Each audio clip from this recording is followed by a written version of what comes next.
reference in the future. As we take public comment throughout the meeting, we'll take it as regards to individual agenda items. If anyone has a comment not related to agenda item, I'll take that now. Nope. All right. So we'll jump right in to the A&R plans for O'Brien Homes and John Arrow.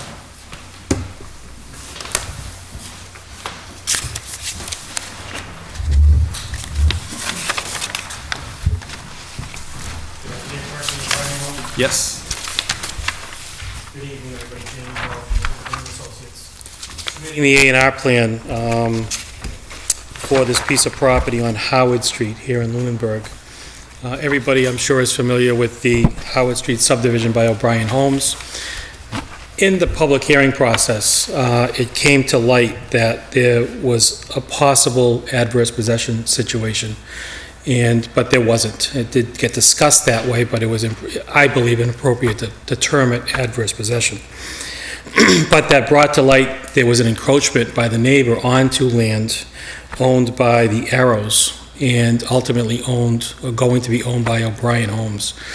And there was a discussion between O'Brien Homes and the Shaddocks whereby an agreement was reached that we were going to deed some land to them and give them additional land they can add to their existing parcel of land at 396 Howard Street. So you have two plans in front of you. One's a colored version, 11 by 17, and that's probably the more appropriate plan to look at. You're going to see parcels C1, C2, and C3. The C parcels are owned by John Arrow, and you're going to see parcels A1 and A2. Those are owned by O'Brien Homes. In the end, the parcels C1 and A2 are going to be deeded to the Shaddocks and added to their property to form one single lot.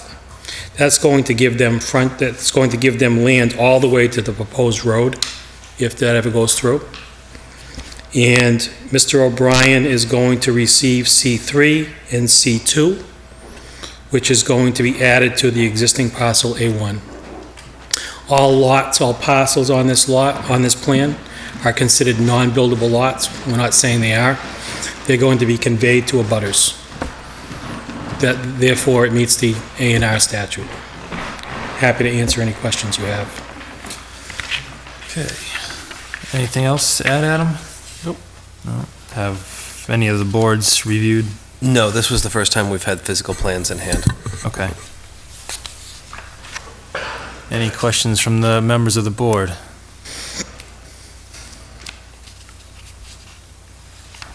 No? No. All right.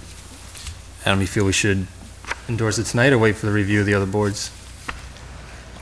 It's up to you. It's a fairly simple land swap. The land that is going back to Mr. O'Brien, C3 and C2, is going to be part of a grander collection of land. So I don't think lot size is an issue, and they're making the Shattuck land more conforming. They don't have a number on the size of that lot, but if this is 20,000, I would imagine they're butting up against a conforming lot. So this would just push them closer, if not make them conforming. So I don't see any major issue. It's a lot line adjustment, for lack of really a better term. Yep. Anybody have a problem with endorsing the plan tonight? No, but I do have a question. So, do we know how big the Shattuck lot is? Oh, no, I don't. Approximately 3 acres. It's about 3 acres? Okay, so that's conforming as is. Okay. And they're just swapping, this yellow section that's called parcel C1 on here, that already belongs to the Shaddocks, correct? No, it does not. So the Shattuck lot line goes through the corner of their house? yes, Is that it what you're does. saying? Yep. Oh, okay. Yep. There is an encroachment. And by adding C1 and A2 to the Shattuck land, it becomes conforming with respect to setback Okay. Yep. Yep, I'm okay with it. Just want to clarify that. All right. Guess we'll, should we get a motion to endorse the plan? I move we endorse the plan as documented. Is there a second? Second. All in favor? Aye. All right? Thanks, guys. You'll have to come pick it up tomorrow so we Sure. can get the recording stuff Yep. together for you. Yep, thank you.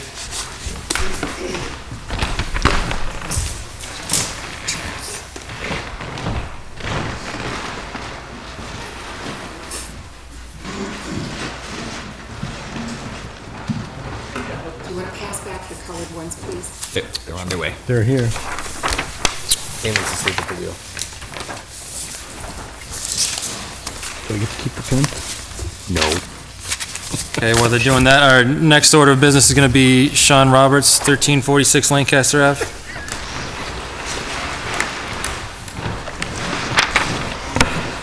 How you doing? Sean Roberts, 1346 Lancaster Ave. Here just to propose the A&R plans. Have in front of you. Yep, 1 second, we'll pass them down.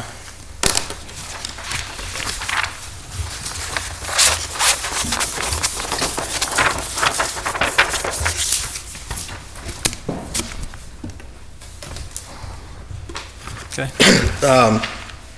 Selling the 1346 house right now. And on that lot originally, it was a 5.41 acreage lot. I'm looking to just divide that out. I'm currently building on 6 Lena Lane, which is the road directly behind the address. So 6 and 8 is myself and 8's my brother-in-law. We're looking to divide that land out just to keep it for a buffer zone, basically. Not buildable, and we have no plans to do anything with it. Yep. Other than just keep it as raw land.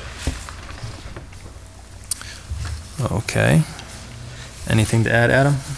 So your brother is number 8? Yes. That would be Michael Albert and Jennifer Cole, Brother-in-law, yes. brother-in-law. And to the right would be my lot. It just doesn't mark it on these plans. Yep, and you're not planning to combine this with either lot, you're just gonna leave it as its own? Correct. Okay.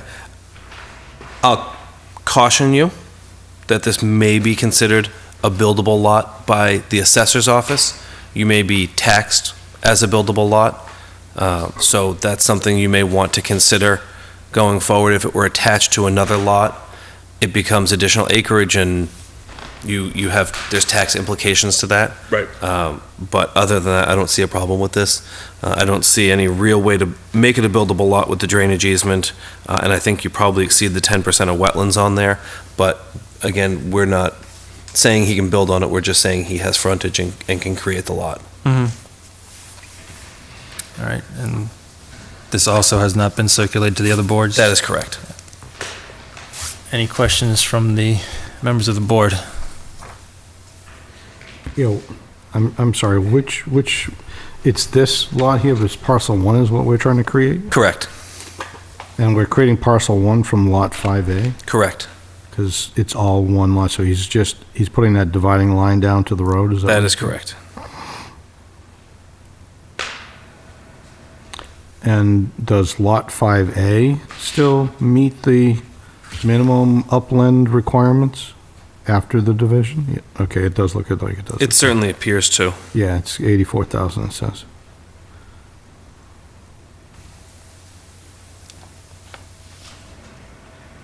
Yeah, as long as it doesn't make lot 5A non-compliant, I'm fine with it. It No, looks and- like it would be okay. The only thing that could potentially crop up would be location of a replacement septic system. The Board of Health has a requirement that on creation of new lots, you need to show that you can have a space with which to create a conforming replacement septic system without need for variance. I imagine that your lot has that potential, but I don't know if you had them sign. I had Jim sign it today. You did, okay, okay. Having not looked at the paperwork, I wasn't. Excuse me, Mr. Chair. Yep. The driveway for lot 5A, does that go to Lancaster Ave? It does. The frontage is existing on Lena Lane, but the driveway goes out to Lancaster Ave. Yeah, so he's good with the Board of Health. They have the reserve area, and it would be a matter of parcel 1 if he wanted to build on it, meeting the requirements, but it doesn't sound like they have any interest in building on it, so he appears to be aware of all the potential pitfalls. Okay, do we have the necessary information to endorse it tonight, or do we have to wait till next meeting? Well, he could come by tomorrow with the Yeah, there's a few, filing fee and- yeah, we need a filing fee and there's another signature, but I don't see a problem with you signing it. We just won't release the document till tomorrow. Okay. Is there a motion to endorse the plan? I move that we endorse the plan as presented. Is there a second? Second. All in favor? Aye. Aye. Aye. Thank you. Thank you.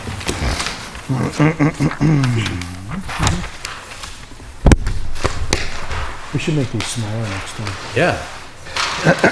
I thought you guys would like to have something you could hold rather than, It's a little less cumbersome. we'll go 11 by 17 when I can't next time. see it. I'll bring my magnifying eyeglasses next time. We'll go 11 by 17 next time.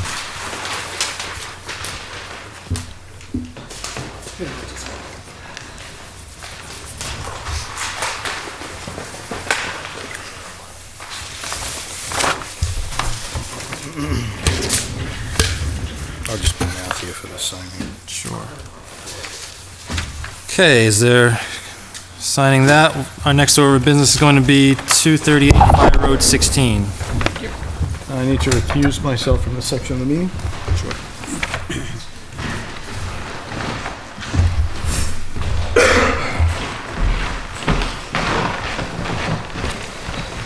Good evening. Good evening.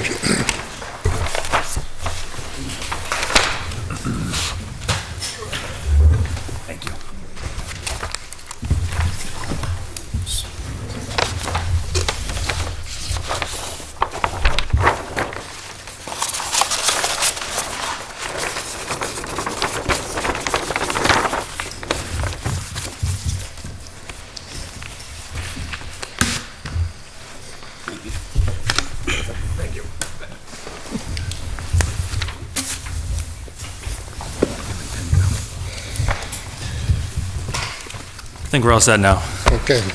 Gentlemen, my name is Peter Knox, and I'm here representing J&A Realty Trust. My client, Virginia McNiff, is here. She's at the very back of the room. She's kind of shy, doesn't like to come up to the front. If you remember, I think you were all here back in December of 2015. I came before this board seeking a determination on behalf of my client that she be allowed to apply for and secure a building permit for property that she owns on Fire Road 16. I think it's number 239. She has 400 feet of frontage there and approximately 16 acres of land. She purchased the land back in 1998. She's seeking only to build one residence, even though she owns 16 acres. She's not looking to build any more than one residence. At the time, the board discussed the matter in detail and brought up multiple issues and concluded that there were a few issues that they felt should be reviewed by town council. The two primary issues being access, was there adequate access on that road for emergency vehicles? And the second one being, could the road be used as a way for the purposes of constructing a home? It's my understanding that those questions were submitted to your town council, and I'm informed that he did respond. I believe it's a he that did respond, and indicated that the issues of adequate zoning were there, that the issue of vital access should be something that gets researched more by your planning director, Adam, and myself. And I'm informed by Adam that he did discuss this with the fire chief, and the fire chief indicated that there is adequate access for him to get vehicles down to the road and, you know, treat any kind of an emergency that's necessary. The third, and I think most important issue of that night, was whether this could be used as a way to allow us to get a determination that we could get a building permit. And the town council indicated that if you could establish that a prescriptive easement had been established under the law, that yes, would be considered a way and a use that would allow us to go ahead and go forward. So with that in mind, I did a lot of research and put together a brief, but I think concise memo relating to prescriptive easements. Massachusetts case law in summary states that the establishment of a prescriptive easement is one where somebody uses a piece of property, a way in this instance, continuously and uninterrupted for at least a period of 20 years, that the use is open and notorious, and that it's adverse to the actual owner of the property. Now, I attached to the memo that I gave you 2 exhibits. Exhibit A is actual notations from the records of the town hall that we could find indicating that the Board of Selectmen here in town have dating back to the 50s, allowed the telephone company, for lack of a better name, I'm not sure which company it was, to apply for telephone poles and to allow them to be installed. And then in addition, from that date going forward, to allow those poles to be repaired and replaced right up to the most recent date. The second exhibit, which is in Exhibit B, is a copy of all the existing property cards of all the existing dwellings that already exist on that way. As indicated on those cards, if you take the time to look at them, what's most important to me is that construction began on that way back in the 1950s. And it also indicates that renovations have been done to all of those buildings beginning in the 60s and still continues right up to today. So based on all of that information, it's my belief, and I'm respectfully submitting to this board, that a prescriptive easement has been more than established, that there's been a use that's been continuous and uninterrupted for a 20-year period, at least. It actually goes back to the 50s. That it's undoubtedly open and notorious. There's been no concealment by anybody in their use of that way. And because of that, and where it's been for such a length of time, that the owner of that land has for sure got constructive notice that it's being used as a way. And the fact that it's adverse is that these people have been using it, and it's been used, they're using the land of another person.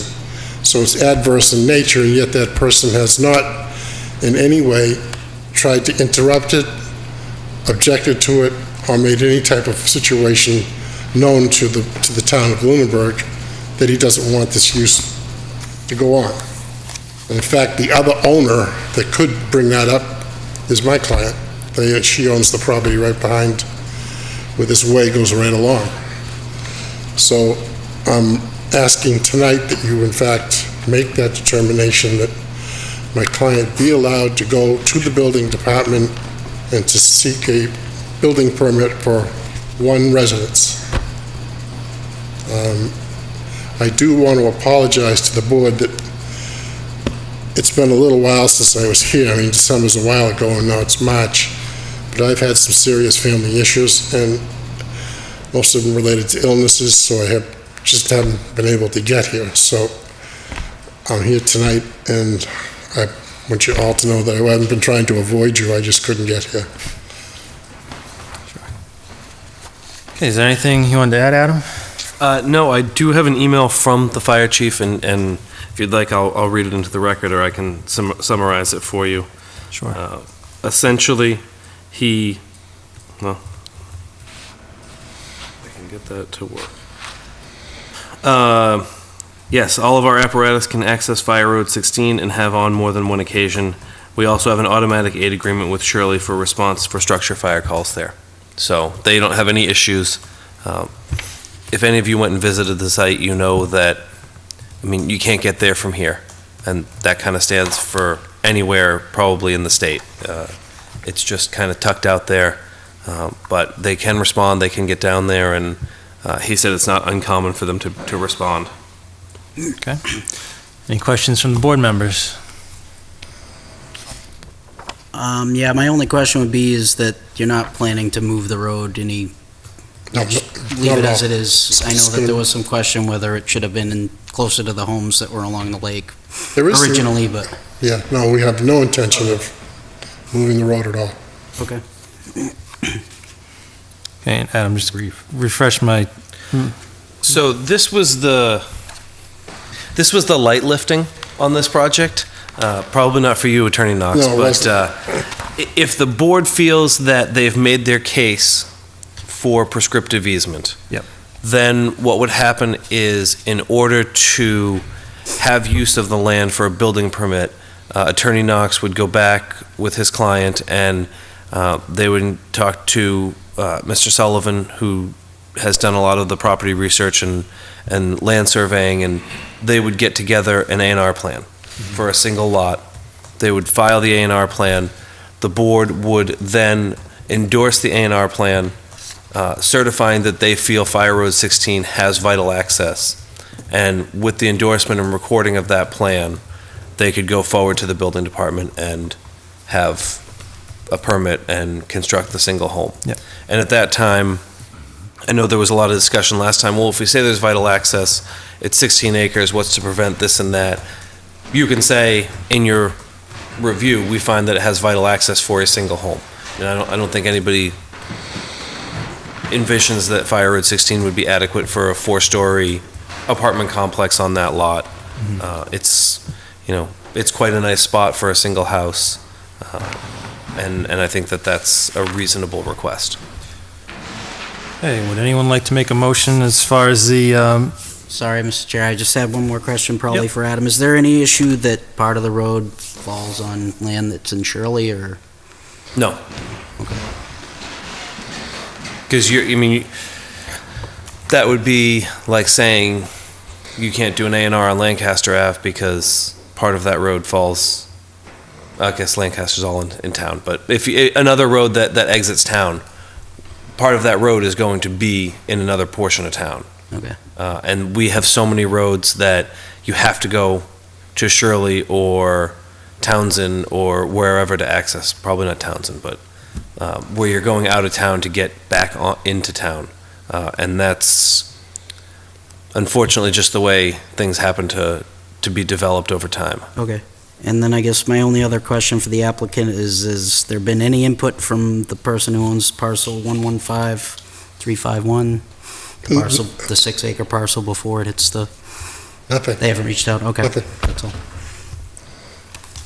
Do you want to include that limitation on this? No, because determination or later? really all you're doing is he's presenting his findings. And So we'll do that at a later date when it comes back. correct. As a Yeah, project. this ultimately, I don't want to say should have, could have been included as part of the filing for the A&R. Sure.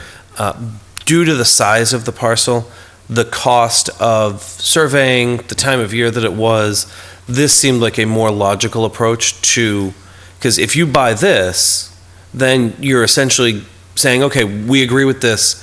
All of the other issues are more or less resolved at the last discussion. Mhm. Now we just need the A&R to endorse. They're going to spend, several $1,000s to do a 16-acre A&R. And, I don't think anybody's going to do an A&R and a survey in December if they can avoid it.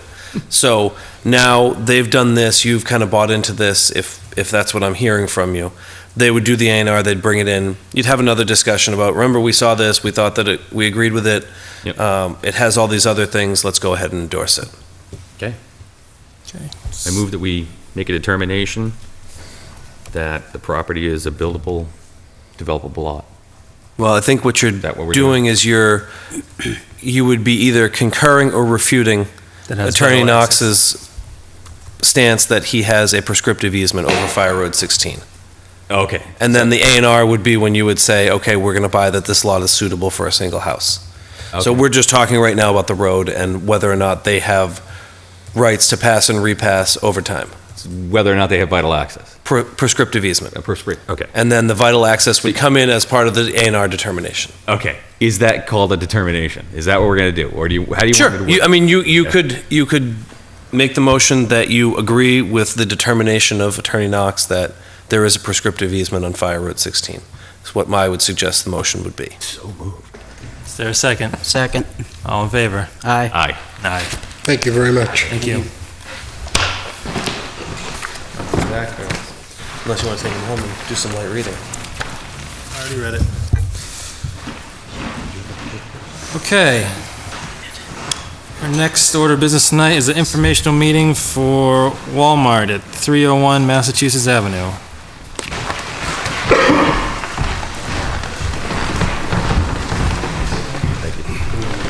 Yes, hand them down.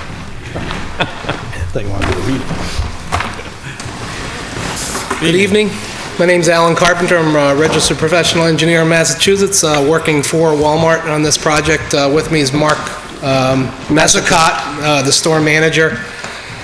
In October, we obtained a special permit from the Zoning Board of Appeals to construct an outdoor seasonal sales area for the site, and we're here to hopefully finalize and formalize that with you. I have a little plan here. You should have the same plan in front of you. And I have a couple of pictures. If you want to just pass that, if they can pass it along, of the area where the outdoor sales area is proposed. There's an area of awning outside the front entrance to the left of the store. It's approximately 4 by 95 feet up against the building, where we're proposing to add basically 380 square feet of seasonal outdoor sales area. There is approximately a 10-foot area from the building to the columns there. The area proposed for storage will be against 4 feet up against the building, extending out 4 feet. So there's ample area of sidewalk under the awning for passing, for pedestrians to pass, customers to pass while they're using the area, and additional area outside of the awning up to the edge of the traveled way for folks to walk as well, out from underneath the awning area. But the proposal is to allow Mr. Mezzacott and Walmart to do this seasonal display of goods under this awning area from April 1st to November 1st. Through the winter months, this area, would not have any outdoor sales area, keeping it clear for snow removal and folks to, pass underneath the awning area. But that is the proposal, similar to what the ZBA had approved, and I believe you did for Hannaford a few years back as well. So we're here to answer any questions you might have, and welcome any. Thank you. Anything else we should know, Adam? Nope. This is one of the things that I think would fit well into the waiver of public hearing requirements for going forward with site plan stuff. I mean, this is, essentially they're using an area that they already have. They're not changing the site, they're not investing anything to draw additional people. This is a convenience for current shoppers. Yep. Questions from the board members? It's not going to interfere with handicap access at all. No, not at all. No. And you're going to get rid, I read the brief, you're going to get rid of the carts, is that it? The carts will be stored around the corners. There's space right over here. Okay. And then for the winter months, they'll be back under the awning. That way there's no snow built up in them and anything. Okay. Are you going to designate anywhere for like loading or unloading? Or, I know you have the fire lane in front there, but you just, It's just carts. They pull up with their shopping cart, put it in, they go to the parking just lot. like anything else? Any additional signage? There'll be signs just on the product on the wall. Okay.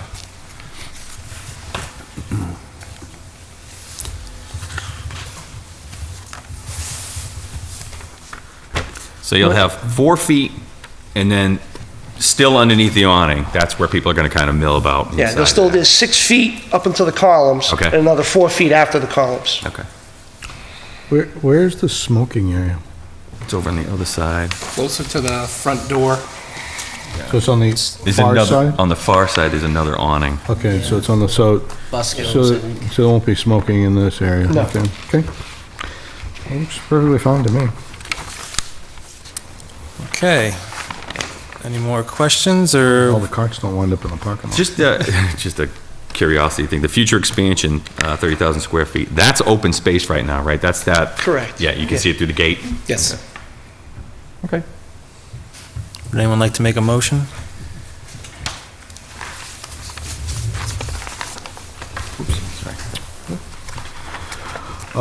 Let's see, I move that we approve the plan for the outdoor display area for Walmart. Is there a second? Second. All in favor? Aye. Aye. Aye. Aye. Thank you very much. Very much.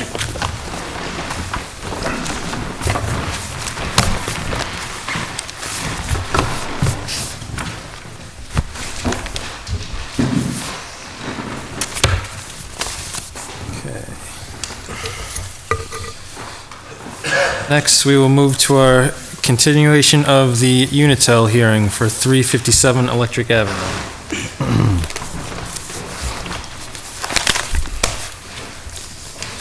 It's Dave and Greg. This is Ken. This is mine. And just to remind everybody, Planning Board is holding continuation of an informational meeting that started on December 14th. To hear and discuss the site plan review under Section 8.4 of the Protective Bylaw, Town of Lunenburg. The application is for a proposed 45,000 square foot office and maintenance facility with associated driveways, parking, grading, and utilities at 357 Electric Avenue. The applicant is Unitel Fitchburg Gas and Electric Light Company. Oh, there's two. Thank you. Good evening. Good evening, Mr. Chairman, members of the board. My name is Mark Beliveau. I'm here this evening representing Unitil.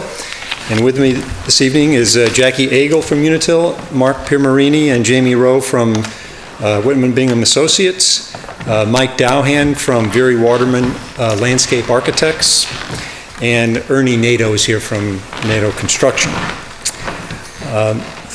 We were last before the Planning Board on February 22nd, and at that time we updated the board. We provided the board with our most recent plan set. And you may recall that on February 22nd, that plan set showed the wide berms for the transformer storage area and the pole storage areas where we eliminated the ramp. The plan showed the bollards on the corners in the middle. We added the visual and audio alarms to the storage tank. We moved the spare transformer pad to the back of the transformer storage area, and we updated the construction detail sheets, and we provided additional information that evening, including the GZA letter regarding the pole storage area. Jeff Walsh from Graves Engineering was present. He reported to the board that he had reviewed the GZA letter, had spoke to folks at the manufacturer at SBI, that his questions had been answered. And at the conclusion of that, we acknowledged that there was kind of one remaining item with regard to the petrol barrier, and that was to add the design details to the construction detail sheet in the plan set. And so after our meeting, later that week, we acquired those details from SBI, sent them over to Jeff Walsh at Graves Engineering, and he conducted his review, and he issued his March 8th letter to the board.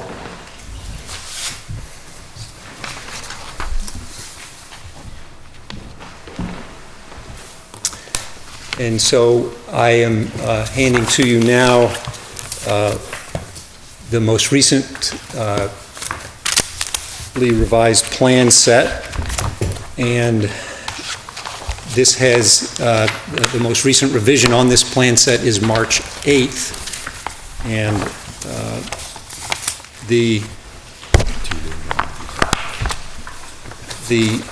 really, the one update from the last time we met on February 22nd is shown on sheet 7.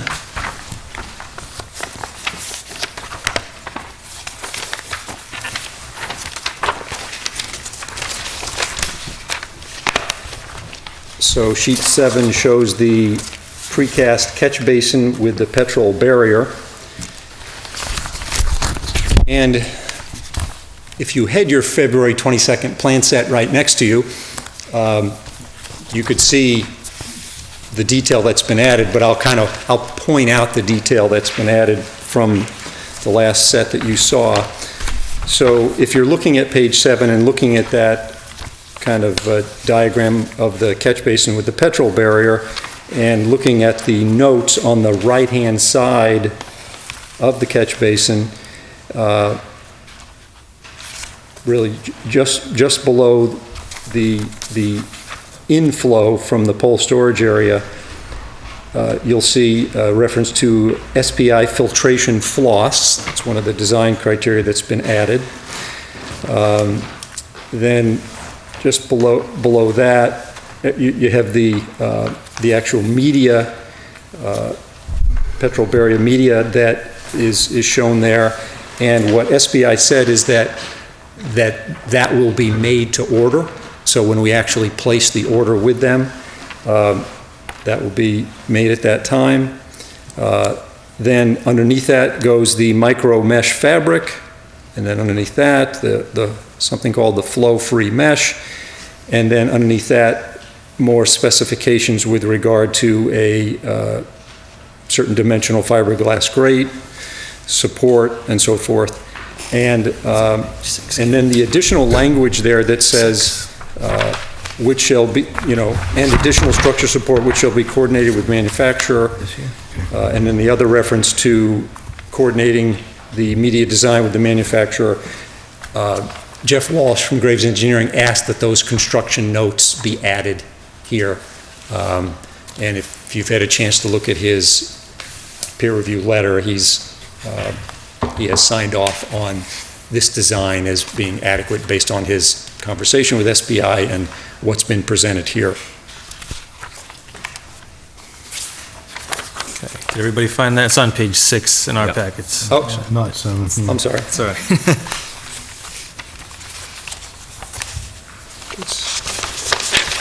I believe it's page 7. The alarm is on page 7, though.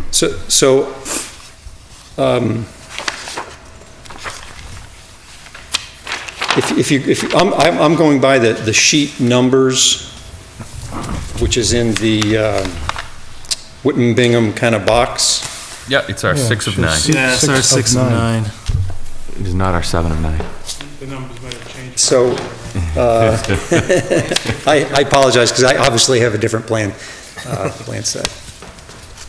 Mr. Bilbo, can I, Okay, do you have an extra, do you have an extra one here? So yours matches ours? Mr. Bilbo? He's got a whole bunch of them. Thanks. Yeah, I apologize. These are now connected, is that right? The two are connected into the one petrol plug, okay. Yeah. Petrol barrier. So is this the correct one, or is the other one? Yes, no, what you have is the correct one. So so the revision notes have to be updated. I'm sorry? The revision notes do say that sheet 7 is what changed, not sheet 6. Right. No, it's correct. What I was working from a plan set that shows all of this, but then it was updated again because the front cover sheet needed to be updated, and apparently the pagination changed, so. All right, do we have any more questions on the Petro barrier?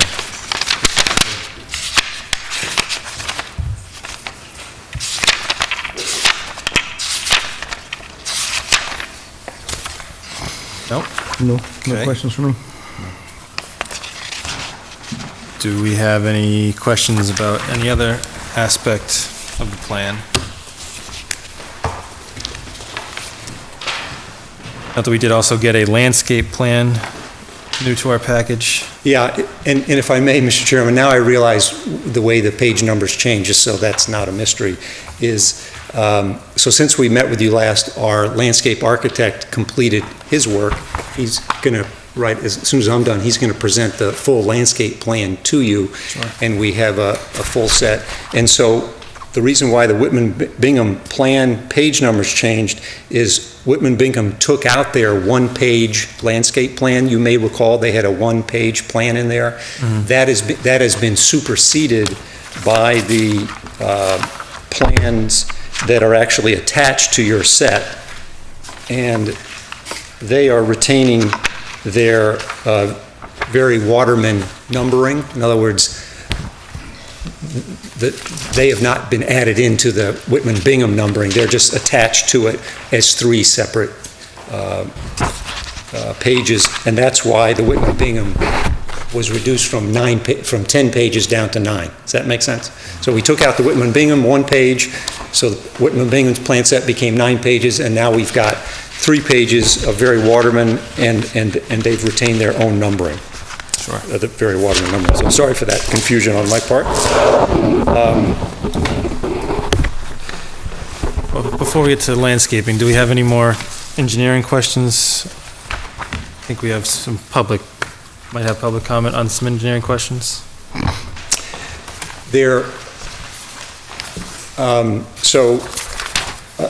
I should have mentioned this at the outset, Mr. Chair. So in addition to the landscape plan that we'd like to share when you're ready to see it, we also have a sign plan that we mentioned that we would bring so that you can see what the sign looks like. And then we do have a stormwater issue that was presented to us at the March 2nd Conservation Commission meeting that involves the planning board. So I'm prepared to speak to that as well. I was going to kind of do that at the end, but happy to do it in any order that you'd like to do it. Why don't we tackle that now, because we've already talked about the engineering things thus far, so. Okay, makes sense, good. So after we were here on February 22nd, we went before the Conservation Commission on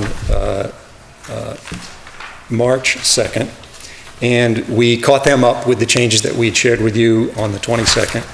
And there was one remaining issue with the Conservation Commission, and that is they asked us to look again at our stormwater management plan.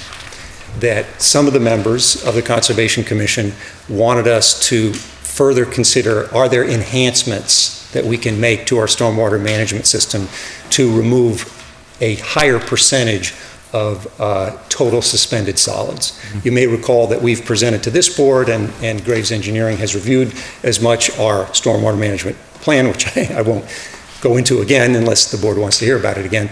But and at the last planning board meeting on February 22nd, Mr. Luck has spoke, I think in his individual capacity, I think he said, to the stormwater management and asked this board, is there anything more that the planning board can require to enhance or to provide a more enhanced stormwater management plan?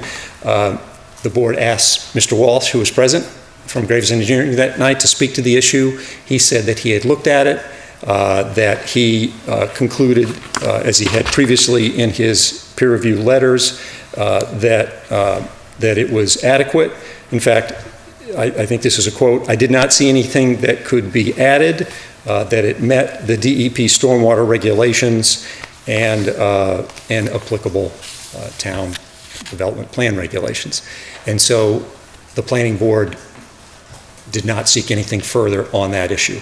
And then we ended the evening with the kind of the one remaining issue, and that was the design of the construction design of the petrol barrier. So then when we were at the March 2nd Conservation Commission meeting, we resolved all issues with the Conservation Commission, and then a member of the Conservation Commission asked if we could install a storm scepter. A storm scepter, which the Whitman-Bingham folks can speak to more technically than I can, but it's essentially a device that you would bury. We would need 2 of them because we have 2 drainage pipes going underneath the driveway. So, and these are fairly large catch basin-like structures that would need to be buried at approximately 12 feet down, is what Whitman Bingham has said. They'd cost, without accounting for any ledge that may be in the area, because it is a fairly ledgy site, although we have not done borings at this exact location, that it would be approximately $70,000 as an installed price to add these two devices. And so we explained to the Conservation Commission that we believe that we had complied with all the regulations, that we are effectively removing sufficient total suspended solids, that the water resources are protected, that we've met the regulations, and that's what we wanted to do. So the way it was left with the Conservation Commission, because they did not take action that night, was they said that they would like the Jeff Walsh at Graves Engineering to review this matter, to review the appropriateness, if you will, of installing storm scepter devices, and that the planning board consider requiring storm scepter devices, and that whatever the planning board decided, the Conservation Commission would accept. And so, and as a result, we're bringing this issue back to you. It's my understanding that Jeff Walsh has considered this issue. Obviously, he did not address it in his letter, as you can see. I've personally not spoken with him, but I believe others here have spoken with him. And what I have been told, and others can speak to that, is that he did not feel that they were necessary, and that what has been presented is satisfactory and meets the regulations. Now the question becomes, can you do more? You know, can you come up with something that will in fact remove a higher percentage of total suspended solids? And whether you can or not, we believe that's not really the standard. You know, the requirement is that we design it to the required specifications as required by DEP, and we believe we've done that. I believe Graves Engineering has concluded that we've done that, and we think this issue is resolved. But we are really compelled by the Conservation Commission to bring it back one more time to the Planning Board for its further consideration. Now, I know Mr. Bittner was obviously at that Conservation Commission meeting, so he can speak to it, and there are others here as well, but that is where we stand on the stormwater issue. So it would help Unitil immensely if the Planning Board could consider this issue and provide its feedback, so that hopefully we can then move ahead with the Conservation Commission as well. Is there any question or comment from the board about the storm scepter or the runoff issue? Yes, why haven't we heard from Jeff?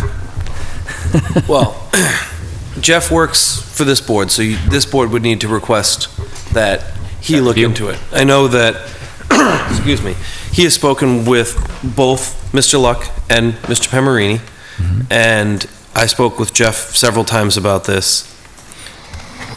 Jeff, and he said it at the last meeting, that in his opinion, what they've presented meets the standard of TSS removal in a practicable manner. 55% is not 80%, but being a redevelopment project, they need to do as much as is practicable. The definition of practicable within the Stormwater Handbook speaks to cost. So what my discussions with him sort of revolved around is they're using a grass swale on that side of the site. So looking at the picture that is up now, it would be the left side of the site, and the parking lot's sheeting off into a swale. The swale is bringing the water down towards Electric Ave, and then it's following these pipes across and daylighting and going where it goes. Generally, when you install a storm scepter, it's an inline item, so it's often found in parking lots or roadways, and the purpose of it is for removal of total suspended solids. And it's really a fancy kind of salad spinner. The water goes in, and Storm Scepter is a brand name, it's like Nike. So the sneaker equivalent would be a Vortechnic unit. And it comes in and the water spins around and it pushes all the sediment out, in theory, and the sediment settles and the water goes through. And then they bring in a fancy vac truck every once in a while and they suck all the gunk out of the bottom, and it's got all these little bits and pieces that move around inside. I'm sure this is like the child's version of what Jamie or Mark would tell you, but it's my understanding of how it works. And so oftentimes there's a pipe that comes in and a pipe that goes out. It's not often that you see it from a daylight swale into a Vortechnic unit. And I know there's pipes across the driveway, so I'm sure there's some way that they could make that work. Jeff felt that, could they install it? Sure. He was unsure of what the benefit would be and what the additional removal of TSS would be. You're dealing with about probably between 45 and 55% of the site draining that way. And then, you know, what you're getting from the grass swale and then into there, is the Vortechnic unit going to remove that much more TSS? What's the total cost?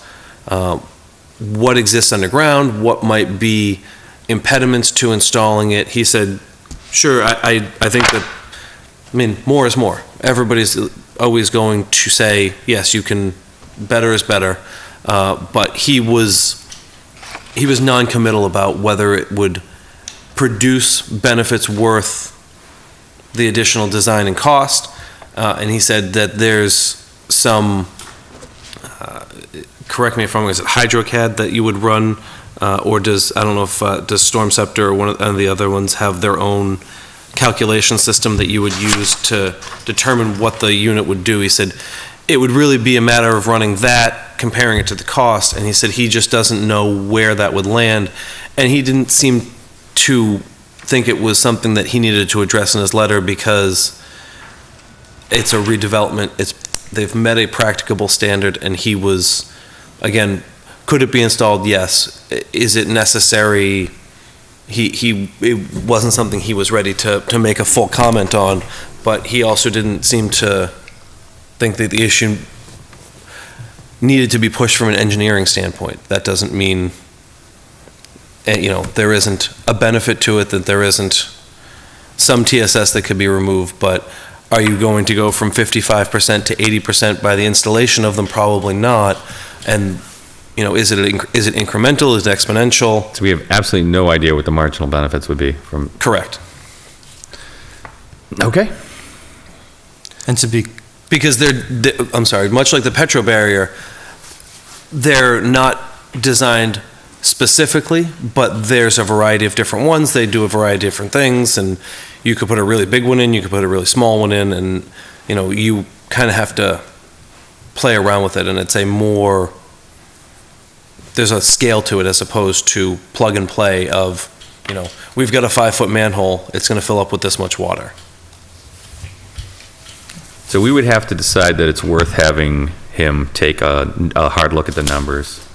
Well, you'd have to decide that you want Whitman and Bingham to put together an analysis and have Jeff review that analysis, and then, again, it goes back to the practicable standard and what's practicable. I mean, we've been given a number of $70,000 for installation of, was that for both? Yes. So it's a comprehensive number of 70,000. Yeah, $35,000 each, yeah. Which, you know, kind of jives in the ballpark of, and, you know, are you getting 5% of half of the site? And what does that do to the total? And again, then it becomes a balancing act and a judgment call by the board. Okay. Just to be clear for everyone, having to not hit the 80% because of it being a redevelopment site, that's a state standard, it's not a town standard. Correct, it is state standard. Yeah. That's in the stormwater management. So it's nothing in, as far as our town standards go, we should be tolling to a higher standard than that, really, or? We don't have local stormwater management standards.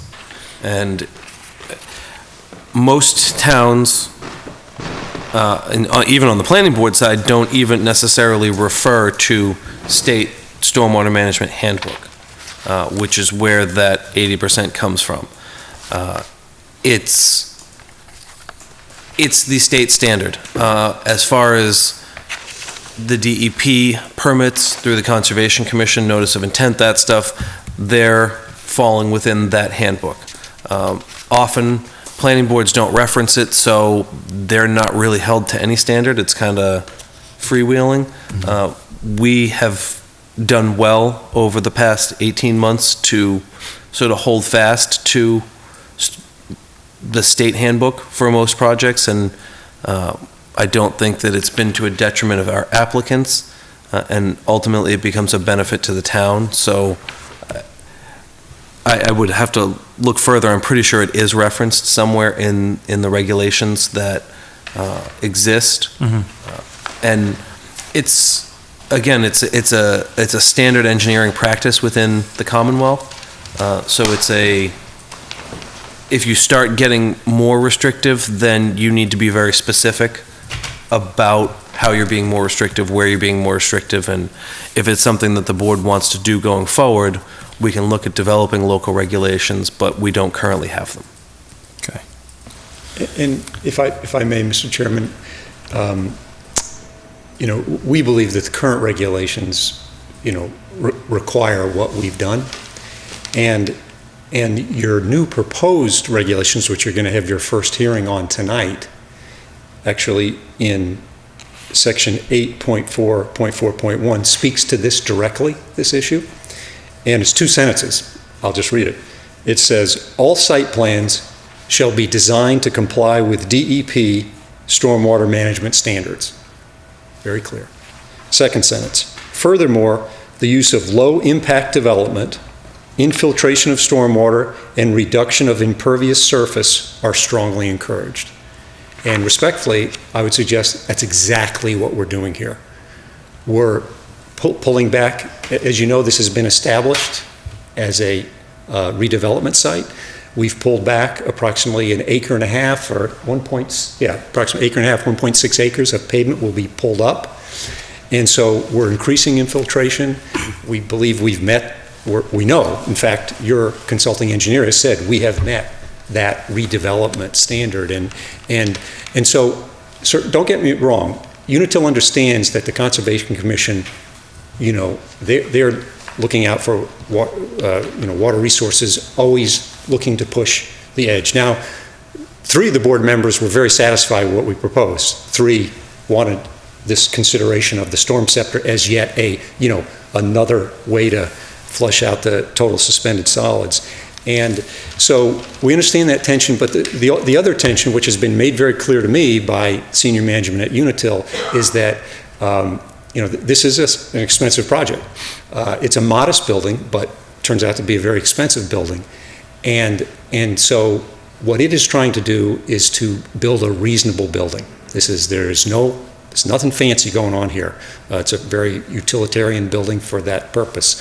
And so, where we feel like we've met the standards, we've met the proposed standard, which will become, if adopted at town meeting, your next guideline, we think it's only fair that we move forward as proposed. We should not be held to a higher standard just because it's possible. And so we'd respectfully request that the planning board endorse what we've done to date, and to allow our project to go forward on that basis. And I think you'll see, when you have a chance to look at the landscaping plan, that there are stormwater benefits associated with that. Unitil, I think, has done, again, on a modest scale. This is not some fancy high-rise office building, but a modest scale, done a very nice job with the landscaping. And all around, Unitil has tried to be very responsive to the needs of this board and to the needs of Conservation Commission. But it's been made clear to me is that there's a point. There's kind of like a break-end point. It just, they want to do what's fair, what's right, what's reasonable, build a good building, build it to standards, and they feel like that's something that's been proposed. Okay. Is there any public comment on the stormwater issues before we move on, or make a decision?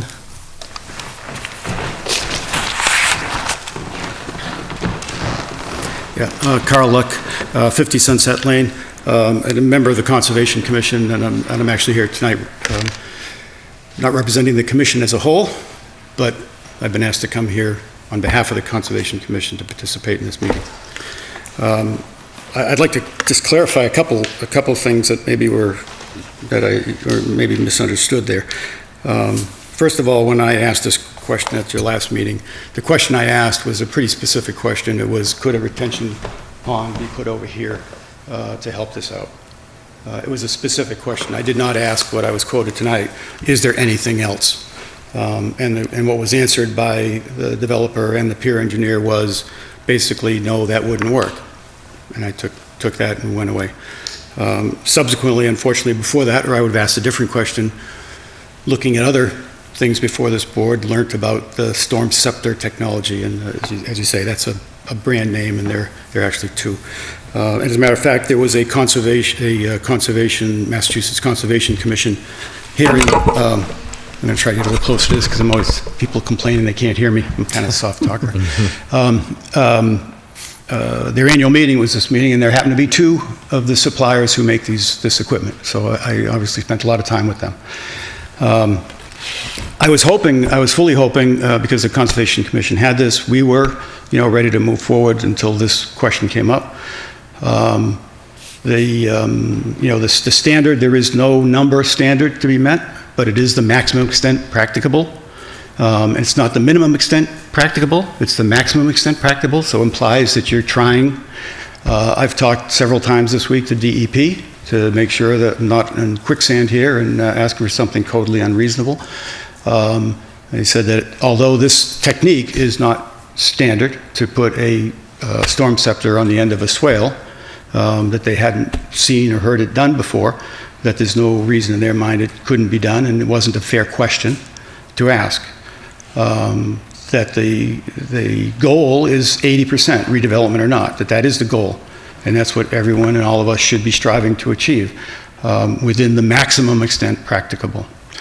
A few of the other things that I just want to highlight here, when I talked to the peer review engineer, as was mentioned here, the day after the conservation meeting, to give them a heads up that, because when the applicant left the Conservation Commission meeting, we thought that they had sort of taken the charge to go do an investigation, a technical investigation. And that's what I was hoping we would hear tonight, would be some technical evaluation, that technically it's not feasible for X, Y, Z, or the numbers just don't work, or the improvement is just so small, it's not practicable.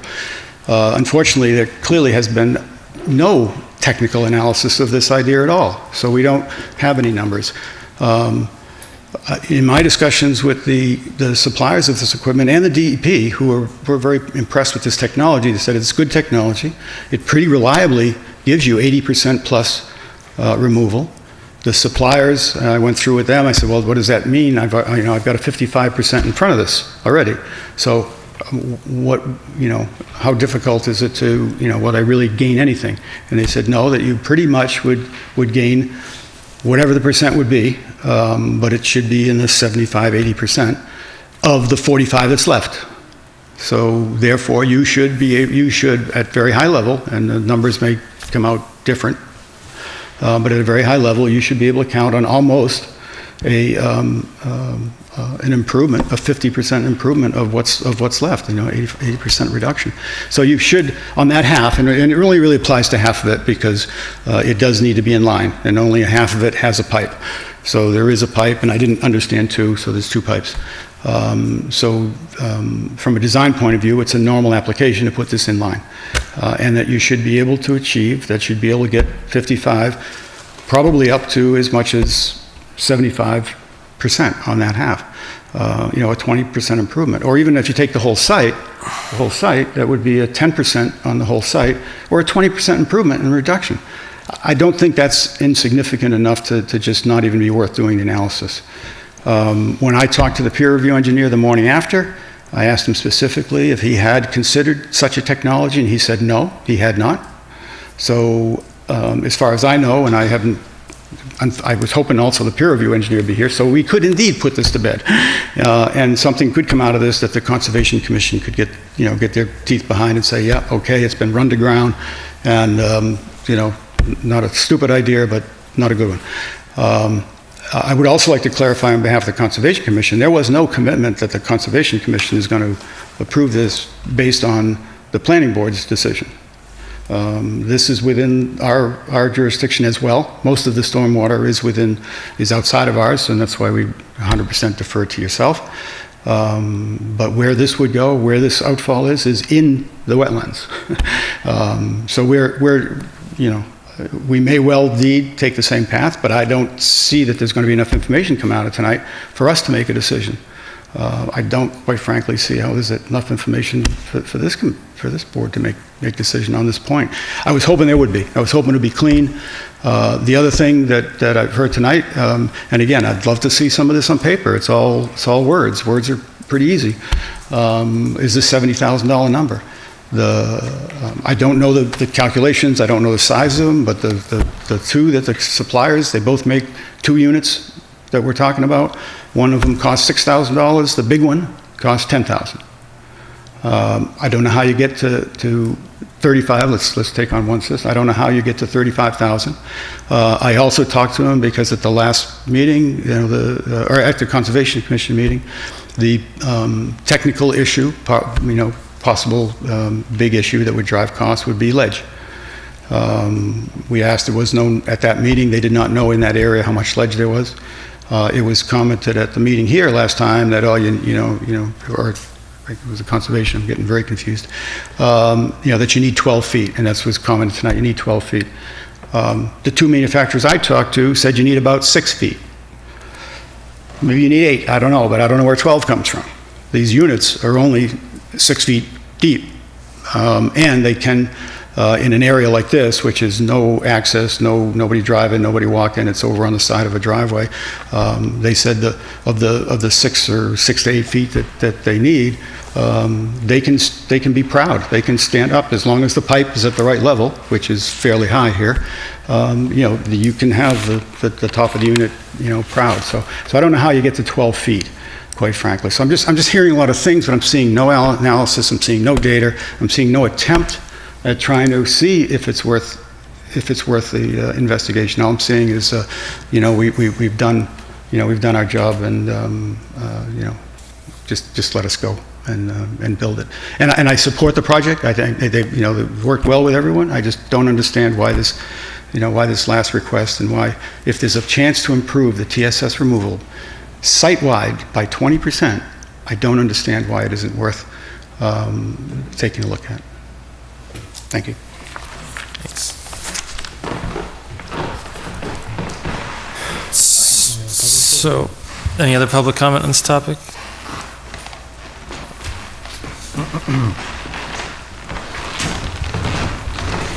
Paula Bertram, 312 Townsend Harbor Road. I'm here as a citizen, not a member of the Board of Selectmen.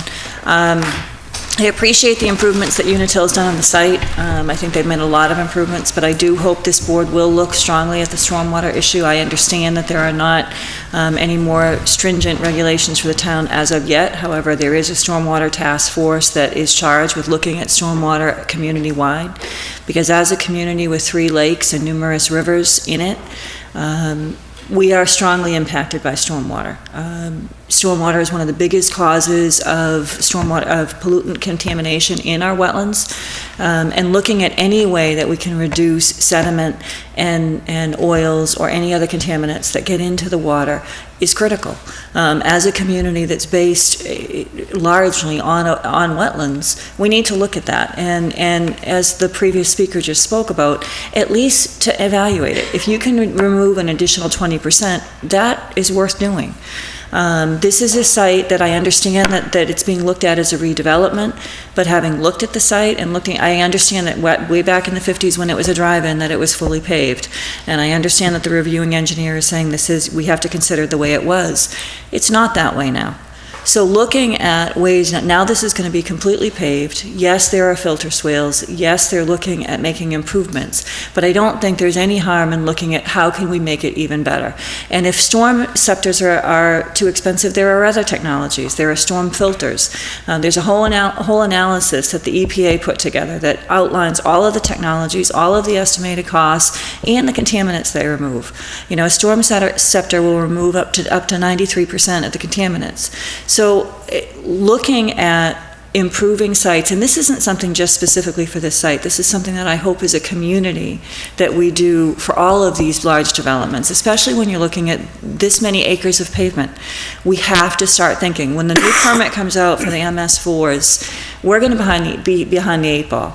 So putting in developments that don't take a proactive approach now, I think is foolhardy, because later, we're going to have to clean up these contaminants. We already can't manage our stormwater as a community. We don't have the equipment that we need, we don't have the staff that we need, we don't have the funding that we need. And it's going to be a huge problem for us down the line. I don't think that it makes any sense to have a development of this magnitude that isn't proactive on this issue. Thank you. Thanks. Any other questions from the board members? Yeah, I just would like to comment. I do go to the Conservation Commission meetings as a resident. I am there in no capacity as a planning board member. The applicant's information is consistent with what happened, and Mr. Lux is pretty much consistent with what he had said at that meeting. Basically, what's proposed now, so that would be the minimum. Would there be any chance that what is proposed now could increase the treatment, or is it 55% that it's going to treat, and that's that? Well, the calculations show it's going to be 55%. And then I guess at our last meeting, Jeff had said that if they were going to try to improve either overland or underground, that the site would have to be raised up to I think that was in... But I don't think that applied to this system that they're talking about here. Yeah, I think that was in reference to putting the detention or retention pond down at the northwest corner. Right. And I think the site, the way that it is, in order to do some of the other best management practices, would need a significant raise in grade in order to achieve some of the things that they can achieve based on the current grade and that are exempted as part of redevelopment. So some of the TSS, some of that stuff would be easier to achieve by raising the grade, because it would give you the ability to do other subsurface treatments. Mm-hmm. And that's, that potentially raises other issues. Right. I guess I am a proponent of doing more than the bare minimum that's required. I would like to hear what Jeff had to say, just because I don't feel I have enough information to know whether or not this system could work here or not. I mean, but now you put an undue burden on the applicant, and I appreciate that they have been very forthcoming with all their information and addressed all of our concerns, but...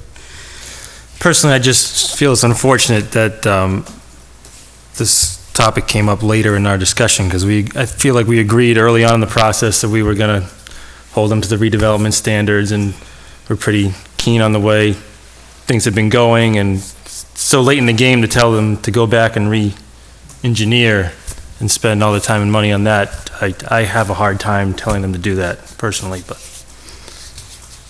maybe in the future we can be more stringent about these things.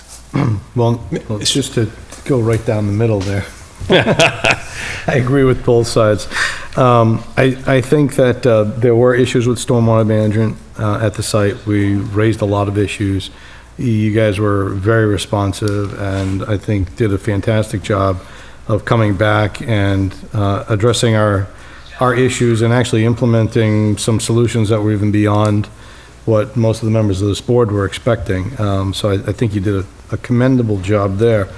But on this particular issue, I really would like to see an engineering review to determine what are we actually talking about for an improvement from the existing design. I would like to know, are we talking like a 3% improvement, a 5% improvement, a 20%? I've heard lots of numbers thrown out. I've heard lots of financial figures thrown out. And without any real data to make a decision based on, I can't say whether it's practicable or not. Okay, so So I will say that I think you guys have done a great job to date of meeting the standards, and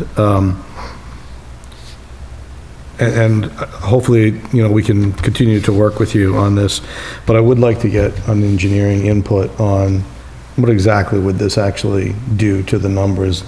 And then I think we'd be able to make a decision, a more informed decision as to whether we think the improvement would be worthwhile. Mm-hmm. I would agree. I think it's. I think you guys have done a great job. It's a terrific project for our town. But I also agree with the citizens that stormwater management is a big deal, and it's the next thing coming down the pike for us. So we should really take a hard look at it now. And I think this is a good opportunity to do something more rather than. And I'd expand the request out to engineering to even beyond this one particular device to, any other inexpensive devices that could be added in at that outlet to reduce the number more. Maybe there's other products other than this. Maybe this is the only product. I don't really know. Well, I have a couple of things in response. We'll start with that, Ken. What Jeff does is review what Whitman and Bingham puts forward. So Whitman would have to look at and propose. He's not designing the site for them. He's our reviewer. So he says he can't comment on what this would do to the overall design. Whitman and Bingham would have to do. They would have to say, we've analyzed it. This is the product we're looking to use. This is the numbers that we've run. This is what we've come up with. Jeff would look at that and say, "You're crazy. You're skimming the numbers, so they're in your favor." Or he'd say, "Nope, this makes sense. You've done sound engineering practice. Mm-hmm. I'm familiar with this product. That you're correct. This is what the numbers equate to."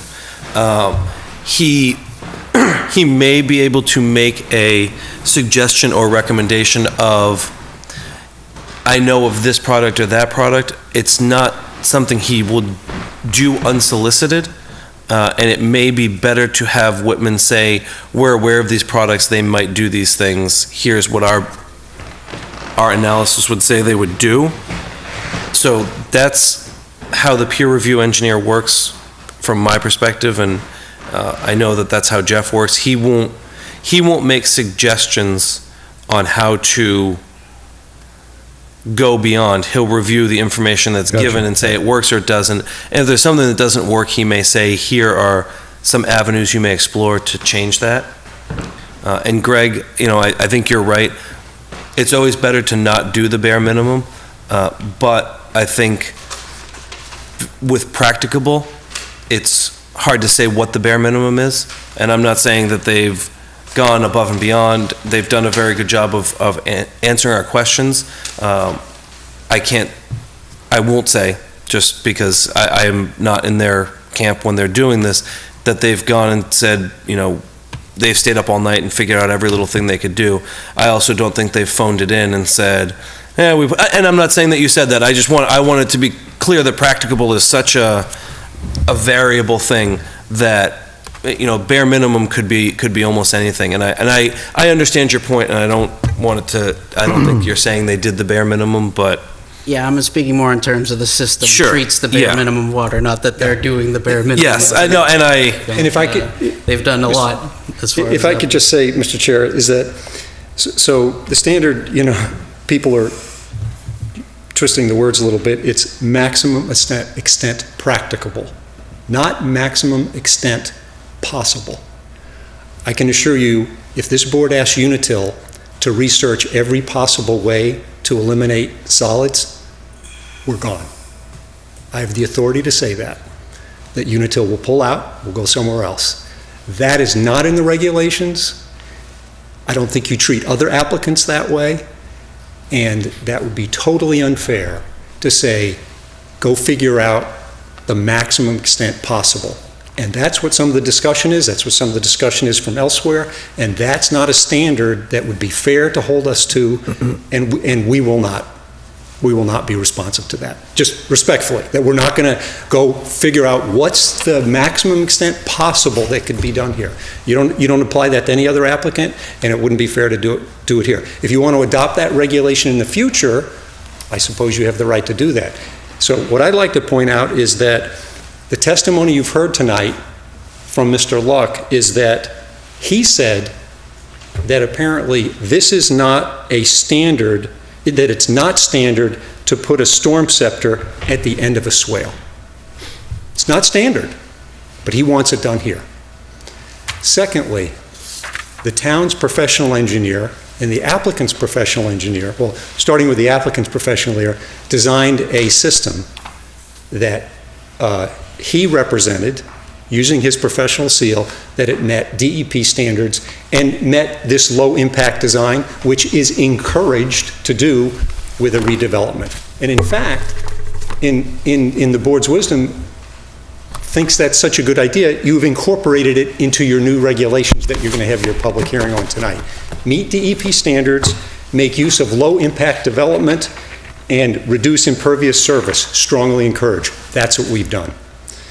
And lastly, Jeff Walsh says that not only does he review stormwater against DEP standards, but he reviewed our plan against standard engineering practices, right in his letter. So all those things have been done. And he has signed off. He said, you comply. You met what's required by the town of Lunenburg.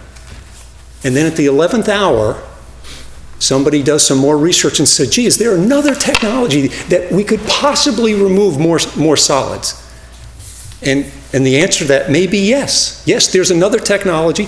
Go spend another $70,000. That's a number from Whitman Bingham. I'm not making it up. And so you could possibly remove more. That's an unfair standard. And you shouldn't hold an applicant to that, especially an applicant who has tried very hard since December to present a quality plan on a site that has been dormant and literally abandoned since the 1980s. We think this is a viable project. We think we've developed a very attractive and functional project that will bring good things to this town. And we simply ask to be treated fairly, based on the regulations, not what's possible. That's not the standard.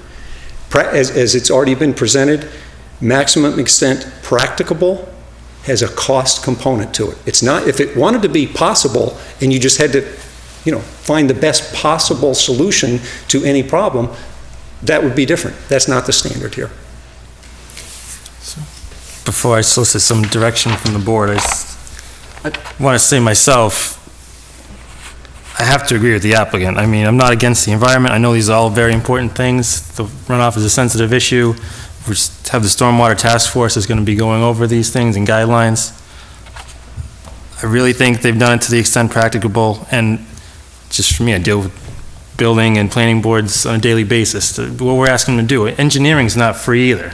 Ask them to go spend $5,000 to $10,000 plus to tell me what I can do or not. It's spending money. What are they going to come back and say, oh, it's still not practical? I just have a really tough time asking them to go back and re-engineer their site now after we've gone this far. And it's like you said, they've reduced the runoff on the site. It is a redevelopment site. It's been sitting there since the 80s, longer. I think it's a good project for the town, and asking them to go back and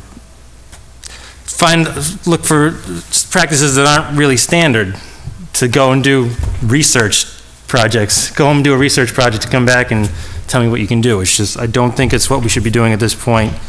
Again, down the line, I think future progress is if we take a stand on day one when an applicant comes in and say, hey, we'd like you to meet this standard, and be very clear about it then, I think that's a great thing to do. But right now, I have a hard time asking this applicant to go back, backtrack, and do this.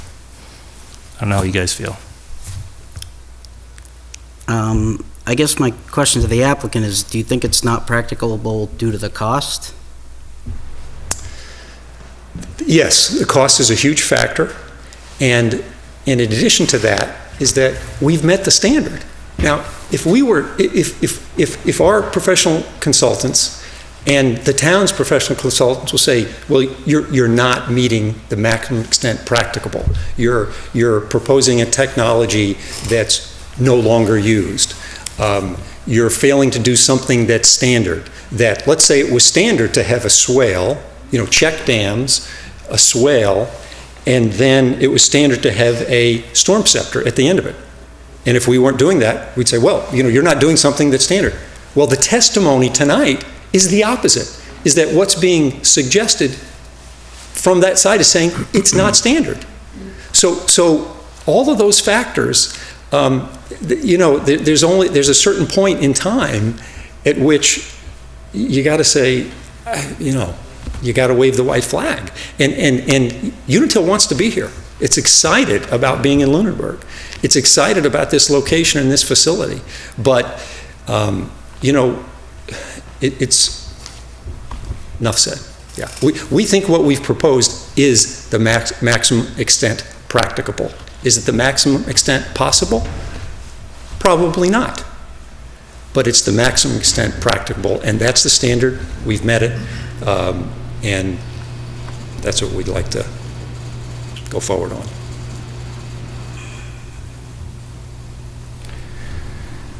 The standard is 55? The standard is the maximum extent practicable. They've met 55%. And the calculations. Kind of where my question comes from. Calculations are 55. Is the $70,000, if there was a way to improve the TSS at a cheaper cost, they're giving us the $70,000 number. I'm not an engineer, so I don't know if that's accurate or not, but if we had a way to review it to find out. You have to pay the engineer to go figure out how much. I know, I'm not trying to be unreasonable, but if there was a way to improve it and at a cheaper cost, then it would. I'm just having a hard time understanding this. We had an applicant last month come in and basically do nothing we asked them to, and you approved the project. These guys have done almost everything we've asked them to, and you're asking them to go back and do more. I just don't get it.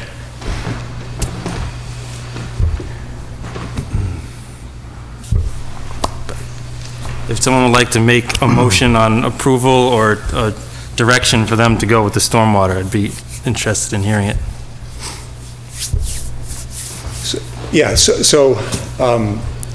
Certainly feedback on where we are on the stormwater issue.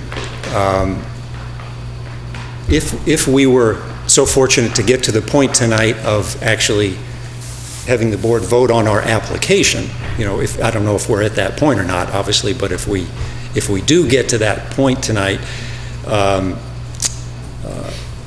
so there's another issue that kind of a procedural issue. It's not a substantive issue, but a procedural issue that probably now is the time to bring that up. So as this board is obviously very aware, you've been working for some time on revisions to your development plan regulations, to be called, if accepted, the site plan approval regulations. And they were posted, tonight's public hearing was posted approximately 2 weeks ago.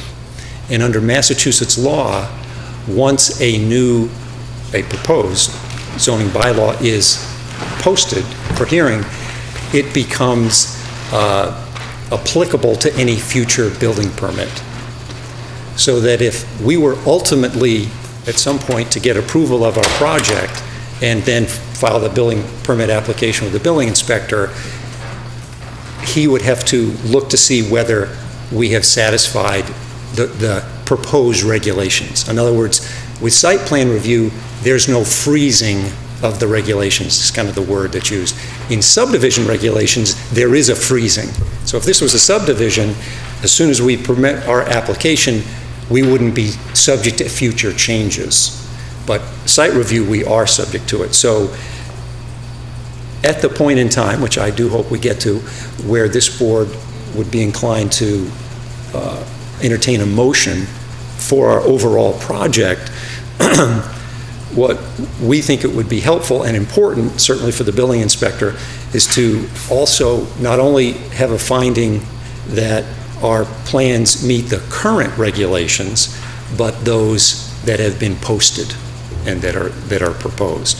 We believe they do. We've read them, but that would help procedurally. I believe it would help with the building inspector because we're caught in this window here where these things have been posted, and we're going to be bound by them. If ultimately adopted at town meeting, we'll be bound by them. I think that they've certainly met what the existing regs are. I think that the future regs formalize what we've been holding people to without any formal written requirements. So I would agree that the application meets what is proposed for tonight's public hearing for changes through the product of that's the stuff that we've been holding people to, and we've now formalized the requirements in the bylaw. So I don't think that would be an issue if the board were to move forward with approving the project, that finding be put forth. Would we require any kind of secondary review on that? You could certainly send it back out to Jeff. I mean, the site plan approval bylaw as posted is the one that we wrapped up back January way. And so it would just be meeting the tests that are laid out in that. And again, they tend to mirror a lot of what we are currently adjudicating on this project.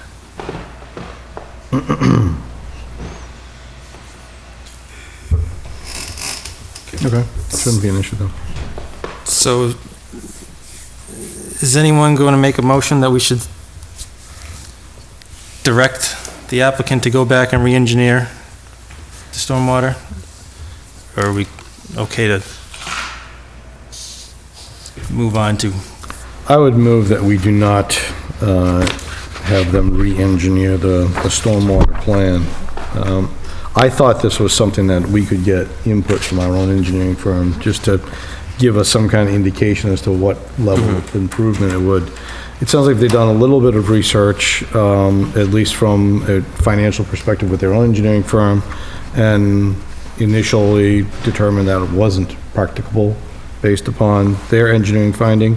I guess we could request that document and then have that reviewed, but at this stage in the game, I would think that it would be excessive. So my motion would be that that we accept what the engineering review was, which is, and I quote, it says, all previous issues and review comments were addressed by the design engineer. Compliance with Massachusetts Department of Environmental Protection Stormwater Handbook is reasonable. So I would say that we would accept it. Now, the Conservation Commission can certainly continue to question how they want it treated, but I think they've met our criteria. Is there a second? Second. Discussion. Yeah, I mean, again, I appreciate the fact that they've done a lot to satisfy our concerns. I know Carl comes to these meetings and I go to their meetings. I think the town could benefit from better communication amongst boards. So I'd like to pursue that at some point, but I do feel that they have done what is required and what we've asked of them, so. And I want to say, I don't want to, whatever we say here tonight, I certainly don't want to take away from any of the Conservation Commission's process. They have their own things to look at and their own authority there. But right, that's what I mean. From our standpoint, I think they accomplished what we asked them to do. Right. Any more discussion? So, all in favor? Aye. Aye. Aye. Aye. Okay. Move on to your landscape or signage plan now, if you will. Yep, we're going to move on to the landscape. Landscape first? Yep. Or do you want me to do the sign first, quick? Well, might as well, right? Okay, we're going to do the sign quick.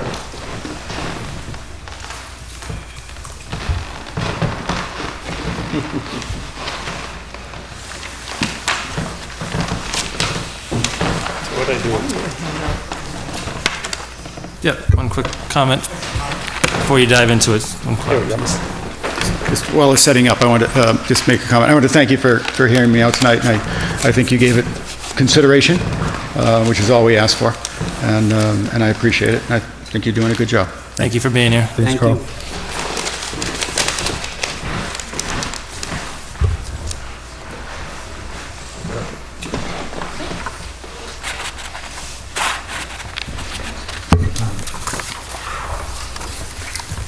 So you can see up on the easel, there's a rendering of the plan of the sign.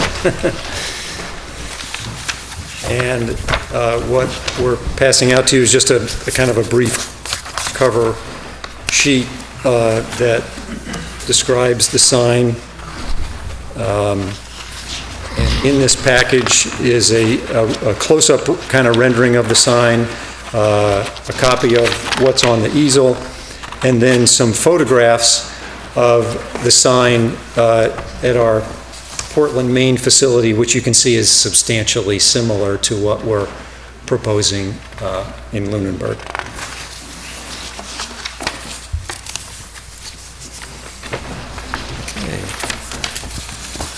Questions, comments, or concerns about the sign?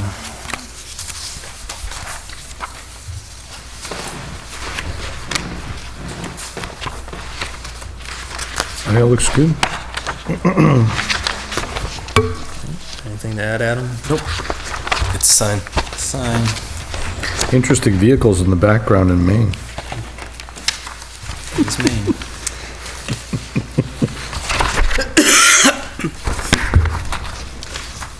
Okay. Okay? All right, I'll turn it over to Mike Downham from Erie Waterman Landscape Architects. What's that? I'll take care of it.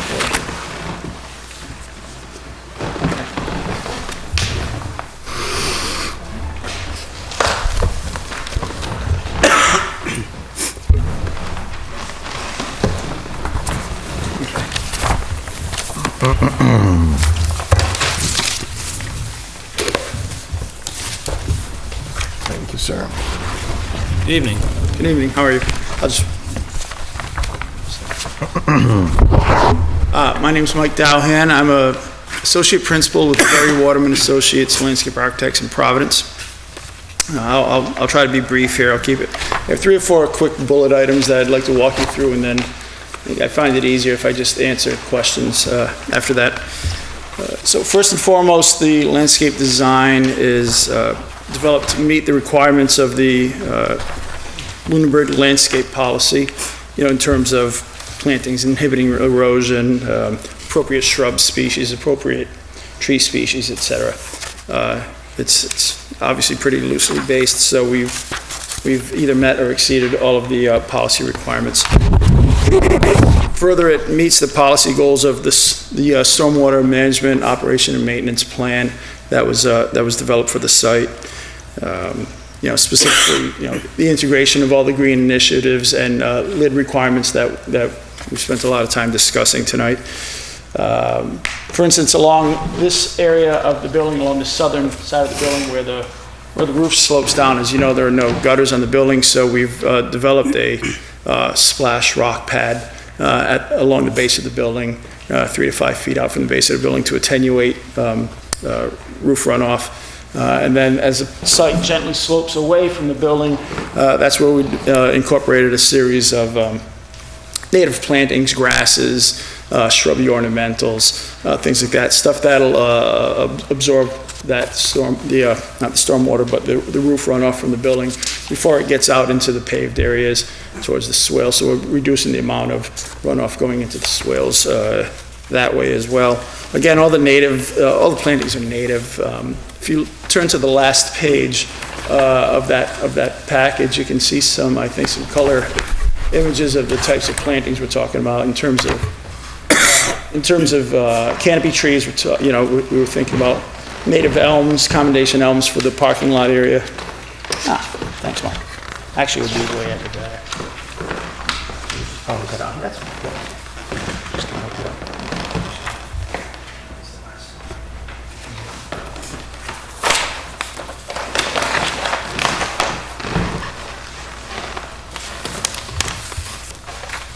So, in the parking lot, we're thinking of elm trees, great canopy tree. Along the front of the building, we're thinking about tupelo trees, Nyssa sylvatica, and then in this sort of front parking area to the main entrance, we were thinking about ginkgo trees, a nice upright variety of ginkgo trees. In terms of the understory plantings, all just native perennial grasses, ornamental grasses, native deciduous shrubs like winterberry, red twig dogwood, yellow twig dogwood, stuff that's all grown and native to New England, to Massachusetts, to central Massachusetts in particular, that requires very little maintenance. The root zones will establish that minimizes the amount of weed growth and things like that. And then finally, as a matter of sort of due diligence, going back to what Mark was referring to earlier in terms of the changes to the standards and the off-street parking design standards, we looked at the landscape section of it. There's basically 3 elements to the revised landscaping portion of it. The first element talks about the number of trees, quantity of trees required for parking. I think it's 1 tree per 8 spaces now. So with 75 parking spaces here, we'd be required to include 10 trees in the parking area. In the perimeter parking area, we've actually, we're proposing 16 trees. So we exceed the requirement there. There's a requirement that every tree must be spaced so that some part of a parking space is not more than 30 feet from the tree. It was a little unclear to us whether that was measured from the center line of the proposed tree or from the canopy edge. It's a little unclear. If it's the more stringent would be the center line of the tree, of course. And if that's the case, then there's a couple parking spaces that aren't within 30 feet of the center line of a tree, but that's simply fixed by just shifting the location of a couple of the trees. It's a drafting problem. If it's from the canopy line of the tree, then all of the parking spaces currently meet that requirement as well. Part B talks about interior parking spaces where parking spaces meet one another. We don't have that condition here. As you can see, it's only perimeter parking. So Part B doesn't apply to this project. And then Part C talks about size of trees, and we meet and or exceed the caliper size requirements that you have in your new regulations as well. I think that's it with that. Any specific questions about the landscape treatment? I'd be happy to answer. Any questions from the board on the landscape package? Are you gonna have irrigation? No, not at the moment. I don't think we'll need irrigation. I think we'll be able to, because these are just, there's no ornamental shrubs or anything like that. Anything like azaleas, rhododendrons that have more water requirements. We're not using anything like that. We're just using ornamental grasses for the most part. I think just the amount of, between the roof runoff that we'll get along that side and just the regular rainfall that we'll get, that'll be more than sufficient. We use the same planting palette in other areas where irrigation's prohibited, and we've never had any issues with it at all. Okay. Any other questions on the landscape? Any questions from the public on the landscape? Okay.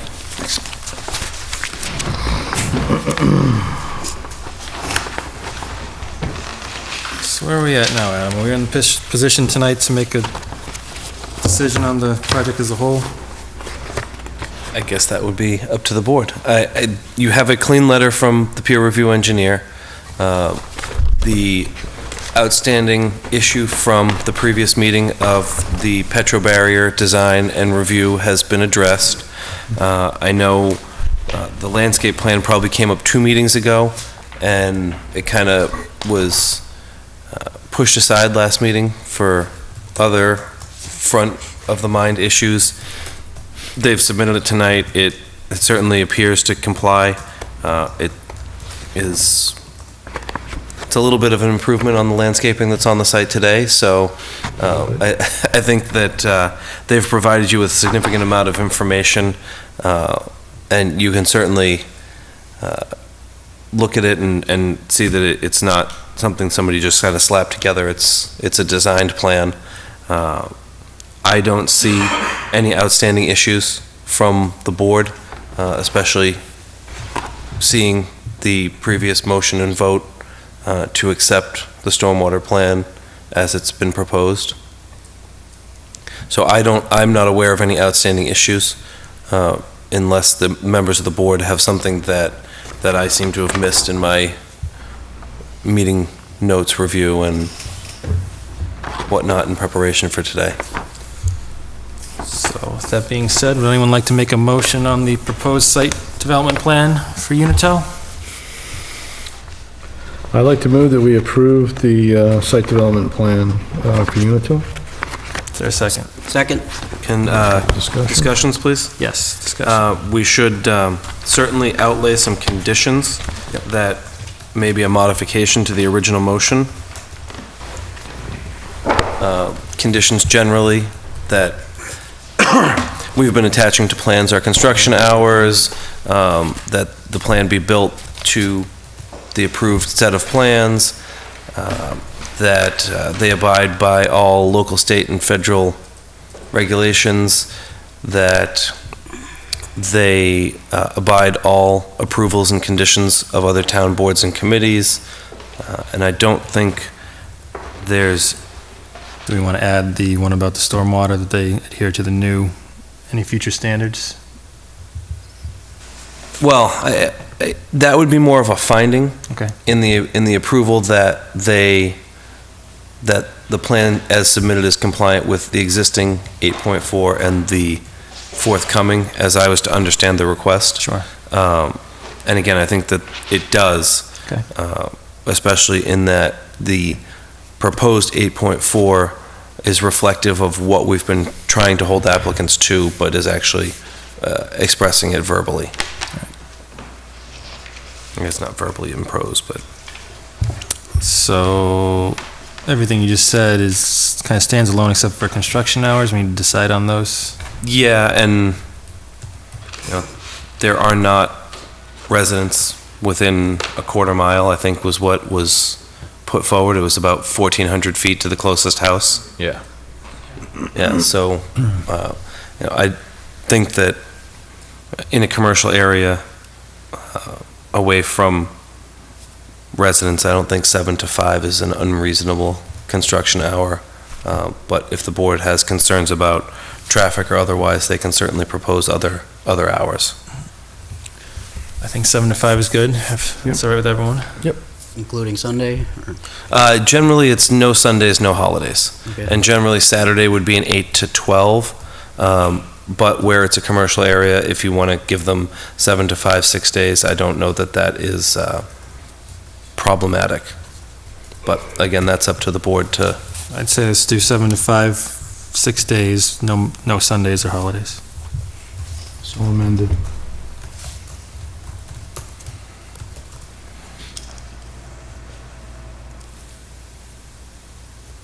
And is the motion amended for all the other conditions as well?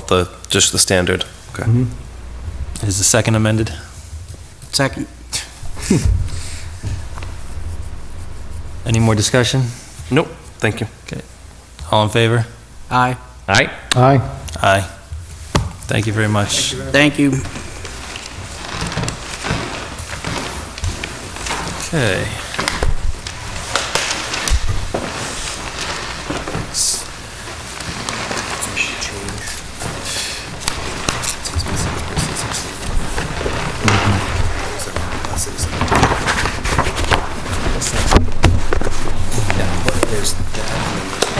Thank you.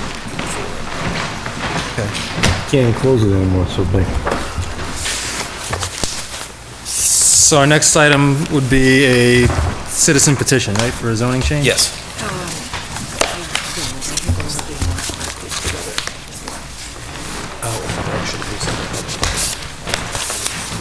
I'm sorry, what's next?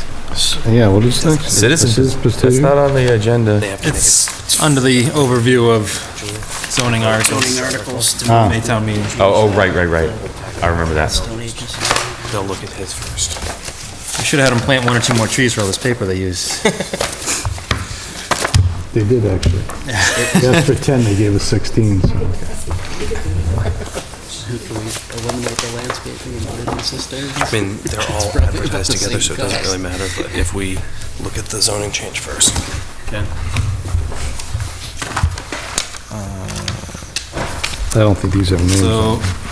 public hearing that we're opening is to be held on March 14th, 2016, in the Town Hall, to amend the protective bylaw of the town of Lunenburg by deleting section 8.4 development plan review and replacing it with a new section 8.4 site plan approval, deleting section 6.1.2 design of off-street parking and loading spaces, and 6.4.3 design requirements, and replacing it with a new section 6.4.3 off-street parking design standards, to amend section 3.1 types of districts by deleting 14 and substituting 15, amend table of contents by deleting 8.4 development plan review and substituting 8.4 site plan approval, and here a petition request for rezoning of 1026 Northfield Road, map 37, parcel 12, from recreation district to residence A district. And for the benefit of everyone's time, we'll talk about the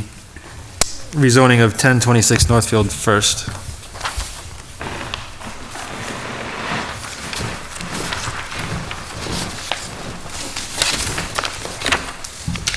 Good evening, gentlemen. Good evening. Ron Smith, 110 Old Farm Road.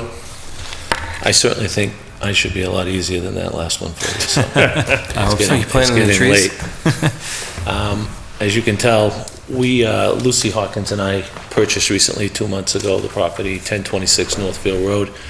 And early on in that process, we discovered that it has a dual zoning running through that property. I think you have a plan before you. Marjorie may have sent it up. And the front acre of that property is what is presently and always was an RA residence zoning. The back roughly 6+ acres, it's all one deed, but that has the line going through it that is presently under recreational zoning. Now, some of you may not have been around about 25 years ago or so when this changed, but that property was, from the beginning of Lunenburg zoning laws, all RA zoning like every property around there. But in the late 80s, just to give you a little background how this became and why we'd like to simply reverse it. You had a big developer come into this town, bought up acreage, created Walmart, all the way to Northfield Road, from Northfield Road to Howard Street, and down to New West Townsend, bought literally, I think, just shy of 2,000 acres. And he bought the golf course. So what happened was the town at that time actually, I think, adopted recreational zoning. You may correct me if I'm wrong. And at that time, he had a big grandiose plan that all fell through at the end of the S&Ls and all that at the late 80s. That land has changed hands 3 times since, as has much of that multitude of land go to private sector, and some of that land is actually the new Highfield Villages. We're just one small piece that got carved off. The recent owner of Maplewood Estates, of Maplewood Golf Course, it's now Settlers Crossing or Path? Crossing, I think, right? I think it's Settlers Crossing. Anyway, they sold us that property, and if you look at your zoning on it, they own the land that surrounds it by 3 sides, but clearly that owner does not feel the need for that property, and the gentleman who did it back in 1990, I believe, there was a town meeting where he had the back lot of this property, or the back area, I should say, fall under recreational. There was a design that was once drawn up that this might have fallen into what could have been peripheral fairway. So they've clearly stated by selling the property, it's not something they care to have for the golf course. And clearly a double zoning on a residential property can produce, I don't want to say undue problems, but you go for financing, things like that. When you have dual zoning, it just creates issues down the road. We simply want to build a retirement home.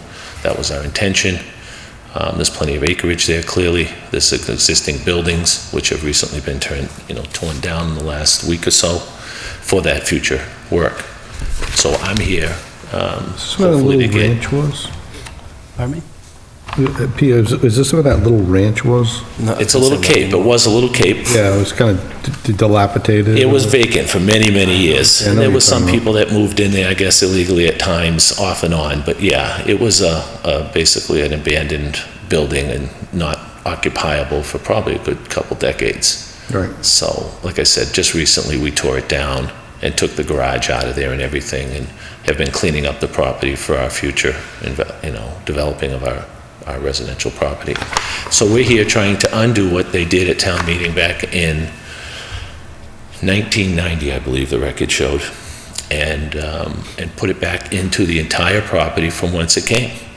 RA zoning.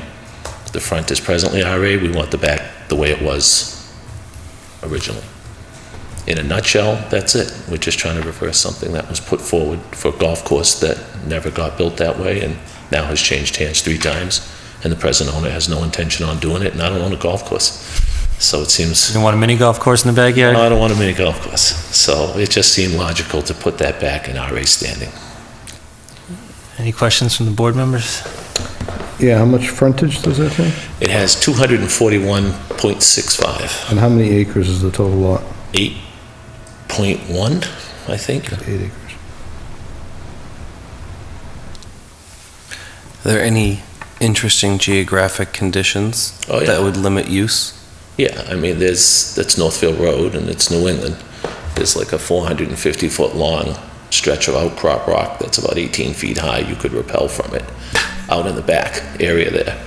I'm not buying it for that purpose, mind you, but, you know, all of that area up there on Northfield Road and Maplewood. And it's Sounds just recreational. Yeah, it's all ledge and it sticks up out of the ground everywhere. This one piece has a pretty sizable ridge running right through the back. You don't want to put a rappelling area in? I do not. No, I do not.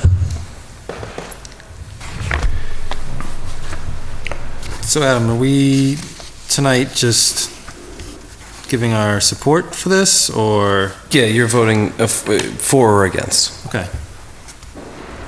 And then... For or against the change, or for and against including it in the...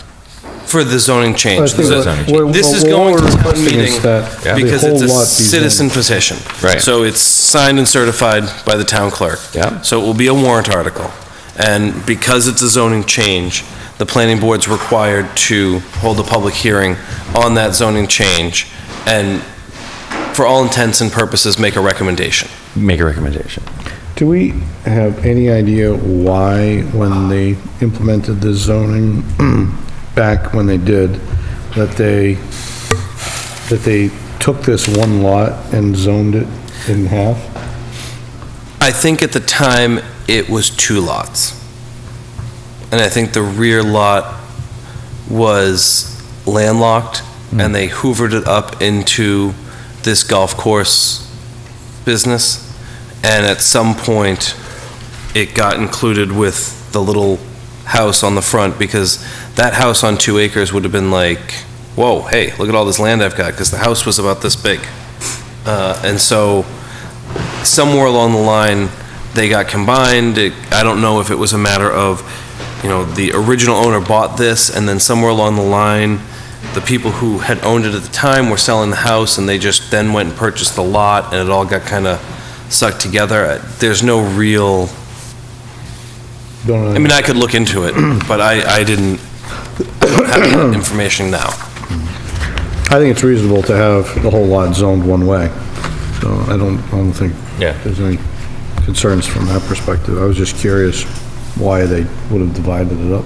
But if it was 2 lots that became 1, I can understand that. If I could, I actually did a little research, and I didn't think I had to go much further. I didn't find that it was 2 lots.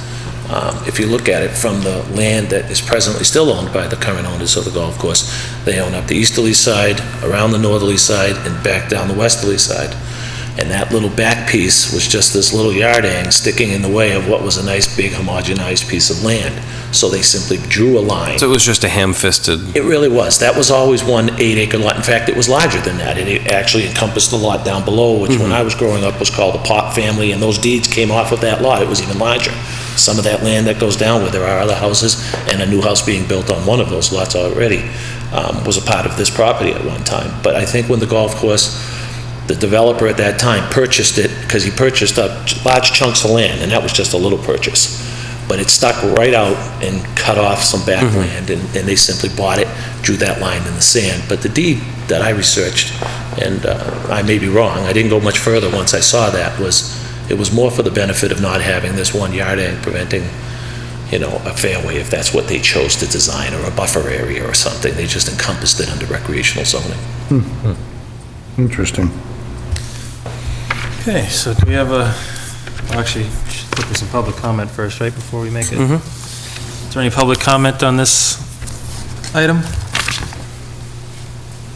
Seeing none, does anyone like to make a motion to So all we would be support? doing is making a motion to support it, right? Correct. Or endorse it, or what is Yeah. it? Okay. So I would move that the planning board support, endorse, whatever the term needs to be, the petition to rezone from recreational to Residence A, the entire lot encompassed by the document provided to us. Second. All in favor? Aye. Aye. Aye. Aye. Thank you, gentlemen. Thanks. Thank you. For your patience. And you need to plant 16 trees now. Yeah.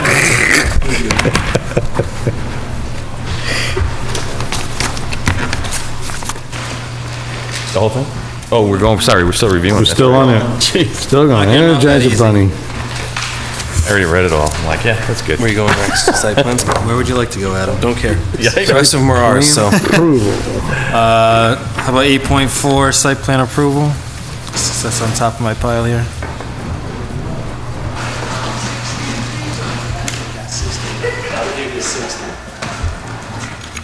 So, this is all information that we kind of went over over the summer and the fall. Yeah, this is the text that the board, without benefit of actually voting to say that this is what they've approved and they feel is the appropriate language, has put together and put forth the site plan approval. There were some questions about some detail stuff. I did send around a draft set of revisions to rules and regulations that the board would adopt should town meeting make this alteration. And that's something that we can certainly discuss, I would say, at a later date. But I wanted you to have it for tonight's hearing if there were any questions about, oh, well, we talked about this and I don't see it in here, or I don't remember this. And if it's not in the regulations, then I think we can flush it out a little bit further. Well, all looks as I remember it. I don't want to bore our remaining public to death by reading it all out loud. These are all going to be available online for people to review? Yes, I believe they may already be posted, and there are some on the table if anyone wants to rush down here and read them. I hear the footsteps. It's the tire squealing outside. I know Matthew's not here, but he didn't have any comments. Not that I received. And again, you know, I haven't touched this since the last time we went over them, and everybody said, no, this looks good. So, you know, clearly over time, your mind can change, or you can say, oh, we forgot about this. But I'm confident that this is what the board bought into when we were in the process of going through this.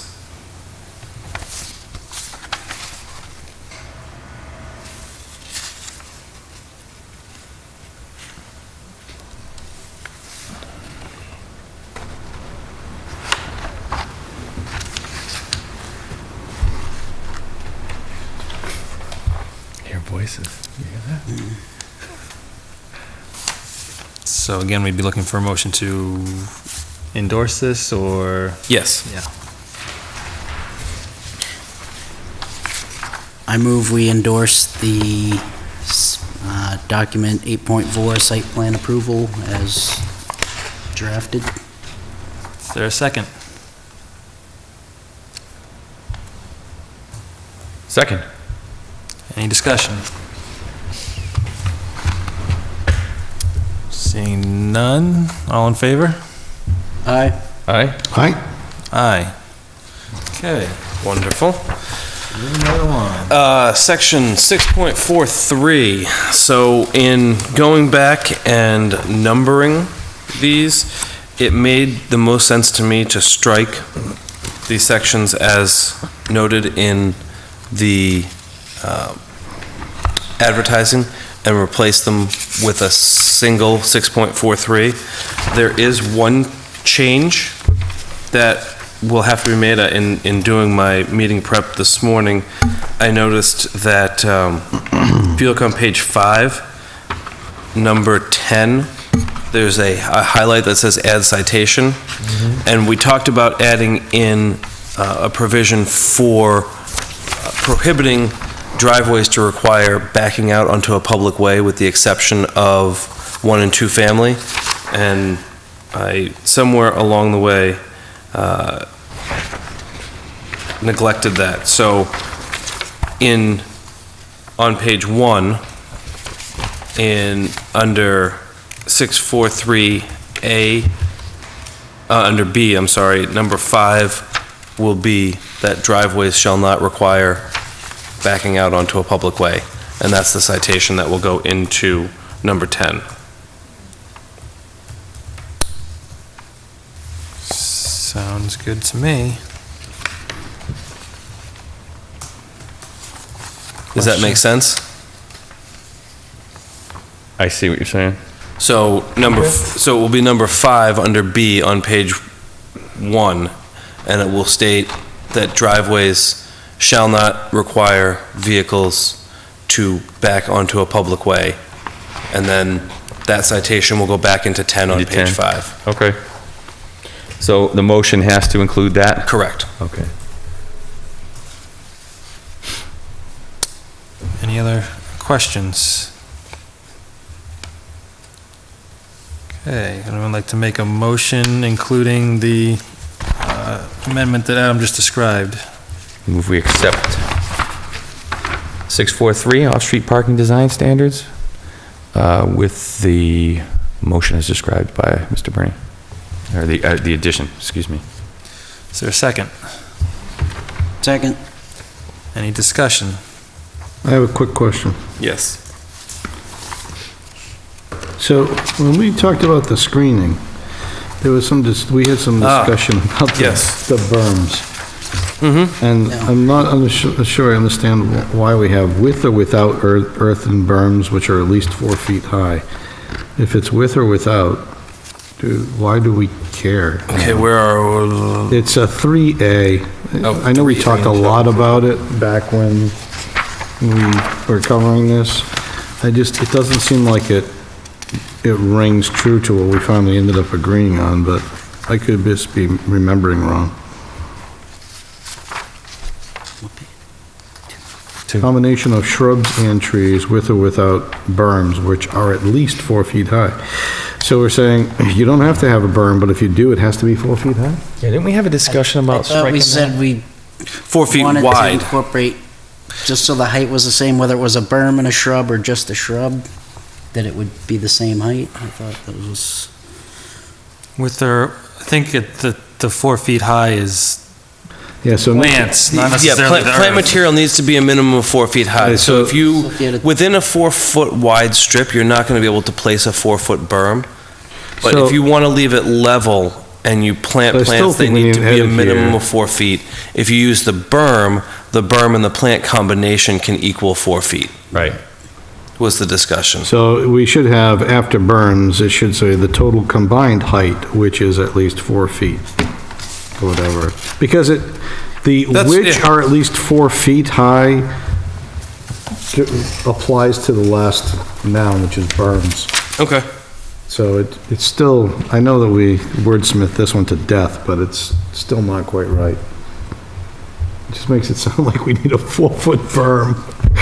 Yeah, I think it was with the intention With a tree on top. that we wouldn't just limit them to one or the other. They could Right. just Have a accommodate total height both that of at least 4 feet. Yes, yes. could accommodate. The total combined height should be at least 4 feet. Okay. Blah, blah, and then continue it. I'm sorry that I keep knitting on that one. That's fine. And actually, now that you say that, it would make sense to address the comment that the landscape architect made this evening about the parking spaces and trees, whether it's canopy or center line. Yeah, where is that in here? That is number 9. I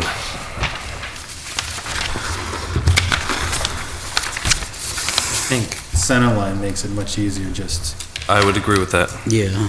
Yep. by reviewing it, drawing it. So can you revise that? From From the center line of a tree? Yep.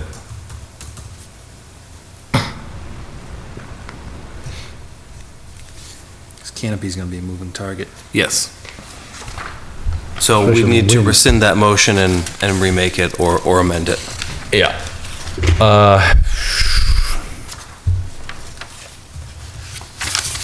I amend the motion to include the Edits. Items we just discussed? yeah items with respect Yeah, to. I mean, you can make the motion that way and we'll. Okay.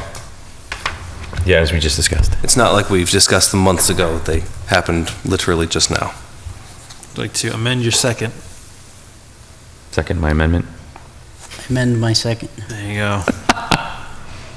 All in favor? Aye. Aye. Aye. Aye. Grazie.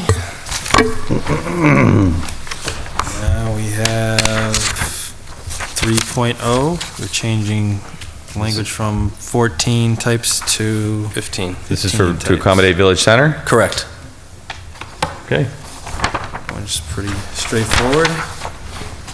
Anyone take exception to changing the numbering? I move we accept 3.0. Second.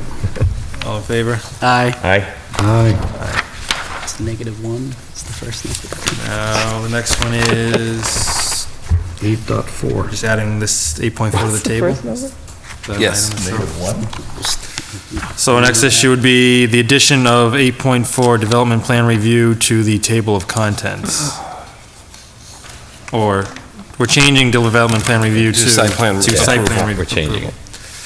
So it's a language change. Right, so I move we accept the language change on the table of contents. Is there a second? Second. All in favor? Aye. Aye. Aye. Cover that topic, Adam? It does. All right. Now we can send it back. We need to officially close our public hearing. I have a motion to close the public hearing. Move that we close the public hearing. Second. All in favor? Aye. Aye. Aye. See, Okay. I lost it. It's gone. Where'd it go? How does that happen? Did you get it? No, I have to bring my own, Extra deal. my notes. Okay, minutes approval. Do we have a motion for the minutes from 2/22/16? I move that we approve the minutes from 2/22/16. Is there a second? Second. All in favor? Aye. Aye. Aye. Is there a motion for the minutes on Highfield Village from 2/22/16? I move that we approve the minutes from Highfield Village 2/22/16. Is there a second? Second. All in favor? Aye. Aye. Aye. Aye. About the minutes from, on 339 Electric Ave on 2/22/16. I move that we approve the 339 Electric Ave 2/22/16 minutes. Is there a second? Second. All in favor? Aye. Aye. Aye. Aye. And finally, the minutes on Unitil 357 Electric Ave from 2/22/16. I move that we approve the Unitil 2/22/16 minutes. Is there a second? Second. All in favor? Aye. Aye. Aye. Aye. Thank you. That's very helpful. Okay. Committee reports. Building Reuse Committee, we have not met since our last meeting. Capital Planning Committee. That'd be Matt, and Matt he's is not here. not here, so we can skip past Yeah, Matt. agricultural and stormwater to MJTC. Next meeting is this coming Wednesday, but what did go around was the request for the traffic counts. Yes. I believe Marjorie sent that around, so we should submit our requests. Do we have a location? We need to pick a location, right? That would be what the request That is. is, okay. Do you have something on your mind that's out of date, or? No, not off the top of my head. I could certainly see where they have done previously. They're due by May 1st. Okay. So Yeah. if we want to take this up, at the next meeting or the first meeting in April and have everybody, if there's some place that you want to think about and Or if you just want to email me, we can do it that way. Okay. If you could just, I know there's a certain set of intersections and areas that typically are done. If you just want to go back and see if there's one that's Well, and that's what it would be. I would look at what they do, because I think they have fixed locations that they do. Okay. And then there are mobile or movable locations that they would do at the town's request. All right. Like they're counting 2A. There's no way they're not. So this would be in addition to the Correct. regular, okay. They would say, we're going to lay out so many counters. Let's say they're going to say 10, and we have 6 fixed locations.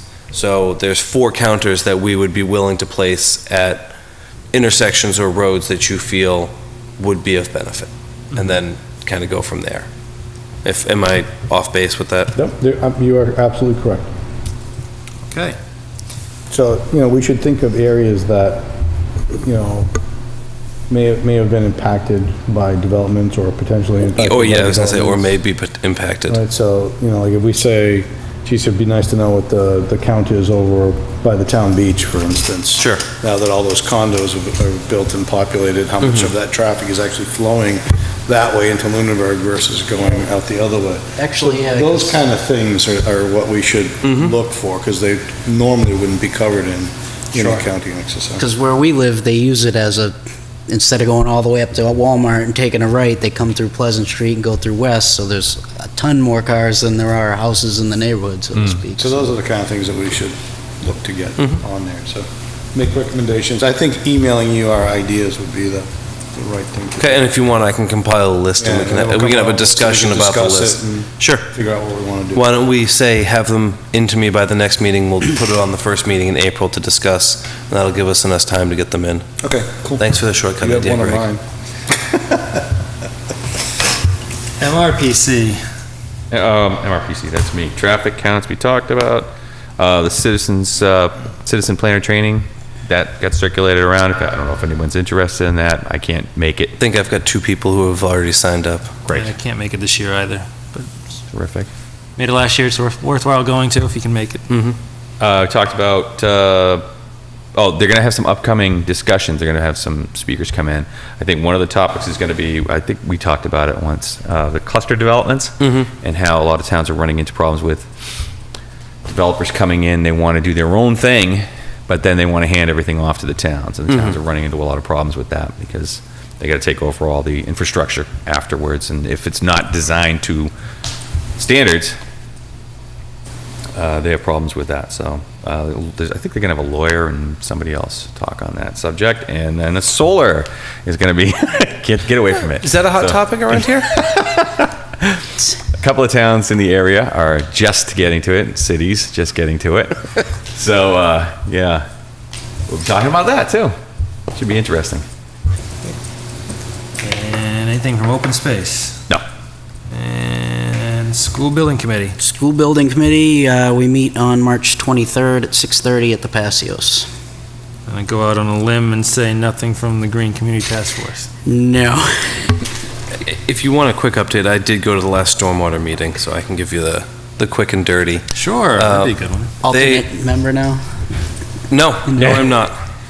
I am staff assistants. They are taking the 6 portions of the MS4 permit, and they're dividing them up amongst the group, and they're doing investigation into those in order to begin the master plan on what the town will have to do to meet the nebulous and undefined requirements of MS4 permitting. And from there, they'll be looking to create a list of tasks and assign them to various departments and come up with potential budget and potential funding streams. Okay. So that all will take about 2 years.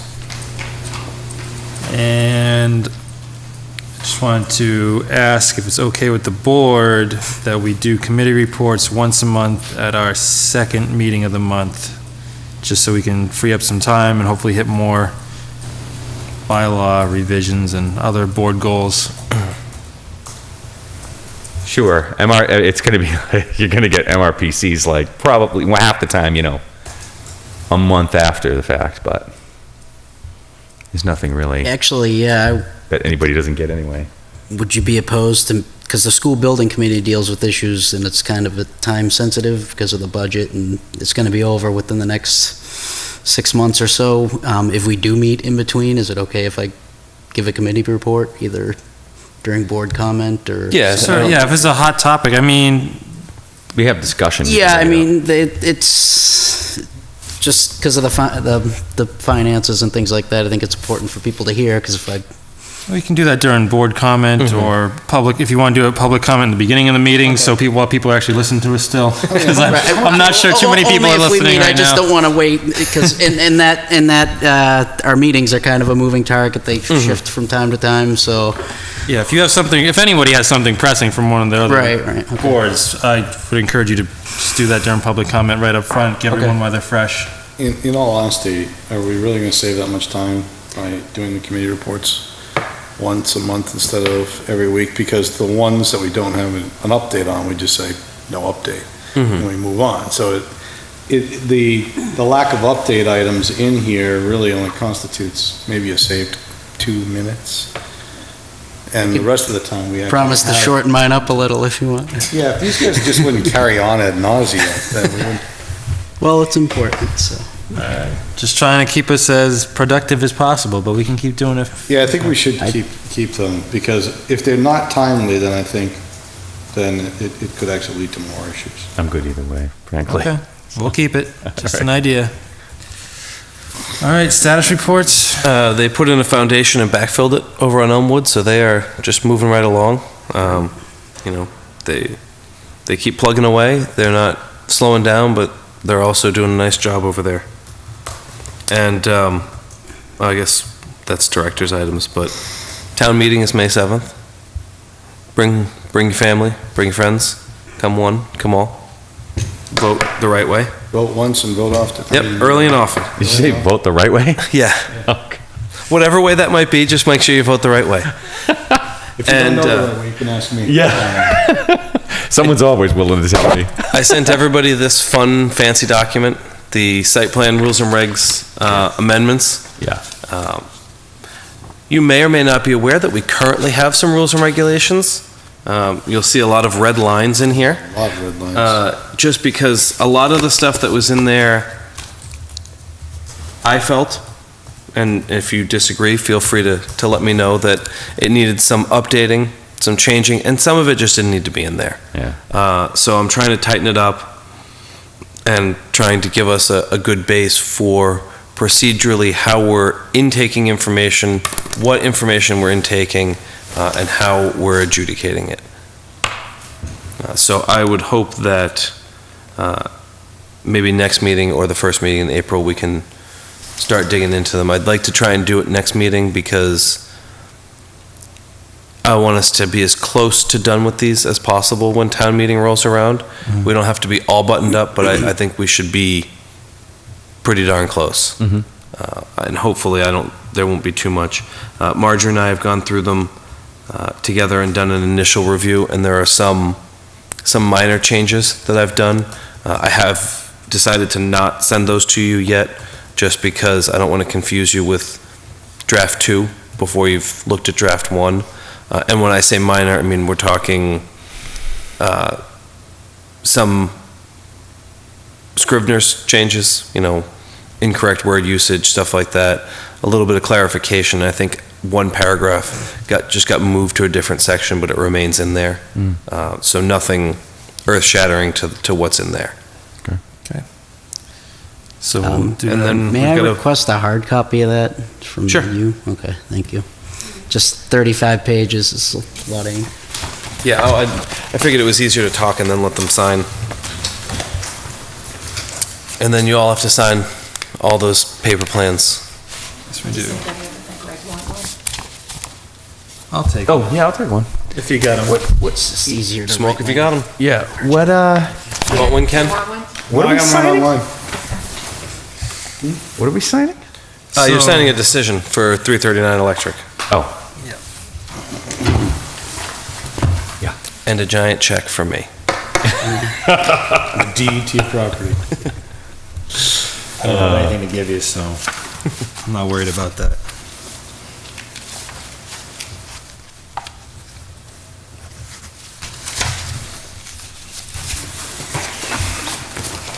There you go. And while you're signing, so any notices and communications besides? Nope. And our meeting schedule? Correct. I think we should have time next meeting to go over the rules and regulations like you were talking about. We have Prospect and Highfield, so we'll see. Again, I'll encourage you all to start looking, and again, as with anything, feel free to drop me an email with questions, comments, you're an idiot, this is wrong, change it, any of that stuff. You want to just send Matt a friendly reminder that we're gonna be trying to do that? Okay. All right, so March 28th, we have Prospect Street in Highfield, as Adam just said, and so far wide open on April 11th, huh? I think, quite honestly, we'll see stuff start to tail off a little bit now. We're getting towards construction season. People are gonna be doing less of the planning side of it and more of the actual construction side of it, so put your thinking caps on, because it's gonna be bylaw time. Cool. Come up on bylaw season. Get excited. All right, with that, I don't see any public to comment, but is there any board comment before we go? Yeah. Now that we have a clearer definition of, what's that word again? Practicable. Practicable? Yeah, I'd say. Sounds like a made-up word. Pretty clear now. Should we be concerned about when we can integrate the work of the task force into a document? Because if we rush to do that, here's my concern. If we rush to do that, you can't do it again for, it's like a year and a half or something, isn't that correct? Once it's accepted? No. Oh, I thought it was once it's accepted, you cannot change a bylaw for a year or something like that. No? It's not that anything, I mean, you usually have to wait for the next town meeting. I thought it was, okay. And maybe I'm forgetting something, but okay, I'm gonna take my soapbox out. Okay. I'm gonna put it on the table and I'm gonna stand on it. The Stormwater Task Force is charged, as I understand it, with looking at the EPA Municipal Separate Stormwater System Phase 2 permit. Mm-hmm. This permit is issued to the town, and it is for the town's stormwater system, catch basins, drainage pipes, outfalls, detention basins, generally associated with roads and some town facilities. The stormwater that is on Unitil site is outside of the MS4 system. It is an individual system that is containing and treating stormwater on site and is limiting the runoff to the peak rate flow that currently exists prior to development.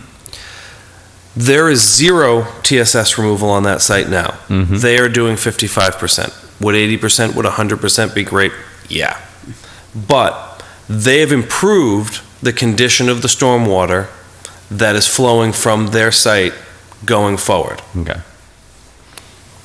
And I understand there's the potential for them to harm it.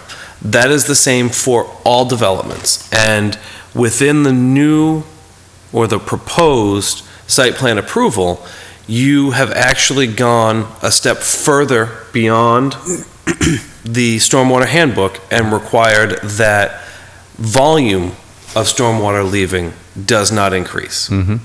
So what that does is that keeps the water flow, the volume of water flowing into the town system the same as it is now. At least equal. For all intents and purposes. And so any work that the Stormwater Committee does in reference to bylaws or regulations will most likely revolve around the creation of the issuance of a stormwater permit. We currently have this under section 6.7 of the protective bylaw. It is a permit that has not been issued ever that I can tell. And it has been in place for probably 10 or more years. We have a couple of them that will be coming to us soon for some of the A&R parcels where they're creating 4, 5, 10 lots, and they're disturbing more than an acre of land on contiguous lots. These people are also required to get a permit from the EPA called a construction general permit, which is really just paperwork that the EPA sticks in a drawer until someone calls them and complains. And if you don't have one, then it's a federal case, literally. So I don't think anything that this board creates in reference to stormwater going forward will go against what the task force is doing. That said, I don't think we should be moving in haste to create stormwater regulations. And the majority of the stormwater regulations that we have reside in the subdivision control law. So that's why I haven't made any move to go in that direction, because that is the stuff that the town ultimately accepts. When someone does a subdivision, Highfield Village, it's going to take them a decade to build that and sell it. Let's be honest about the absorption rate.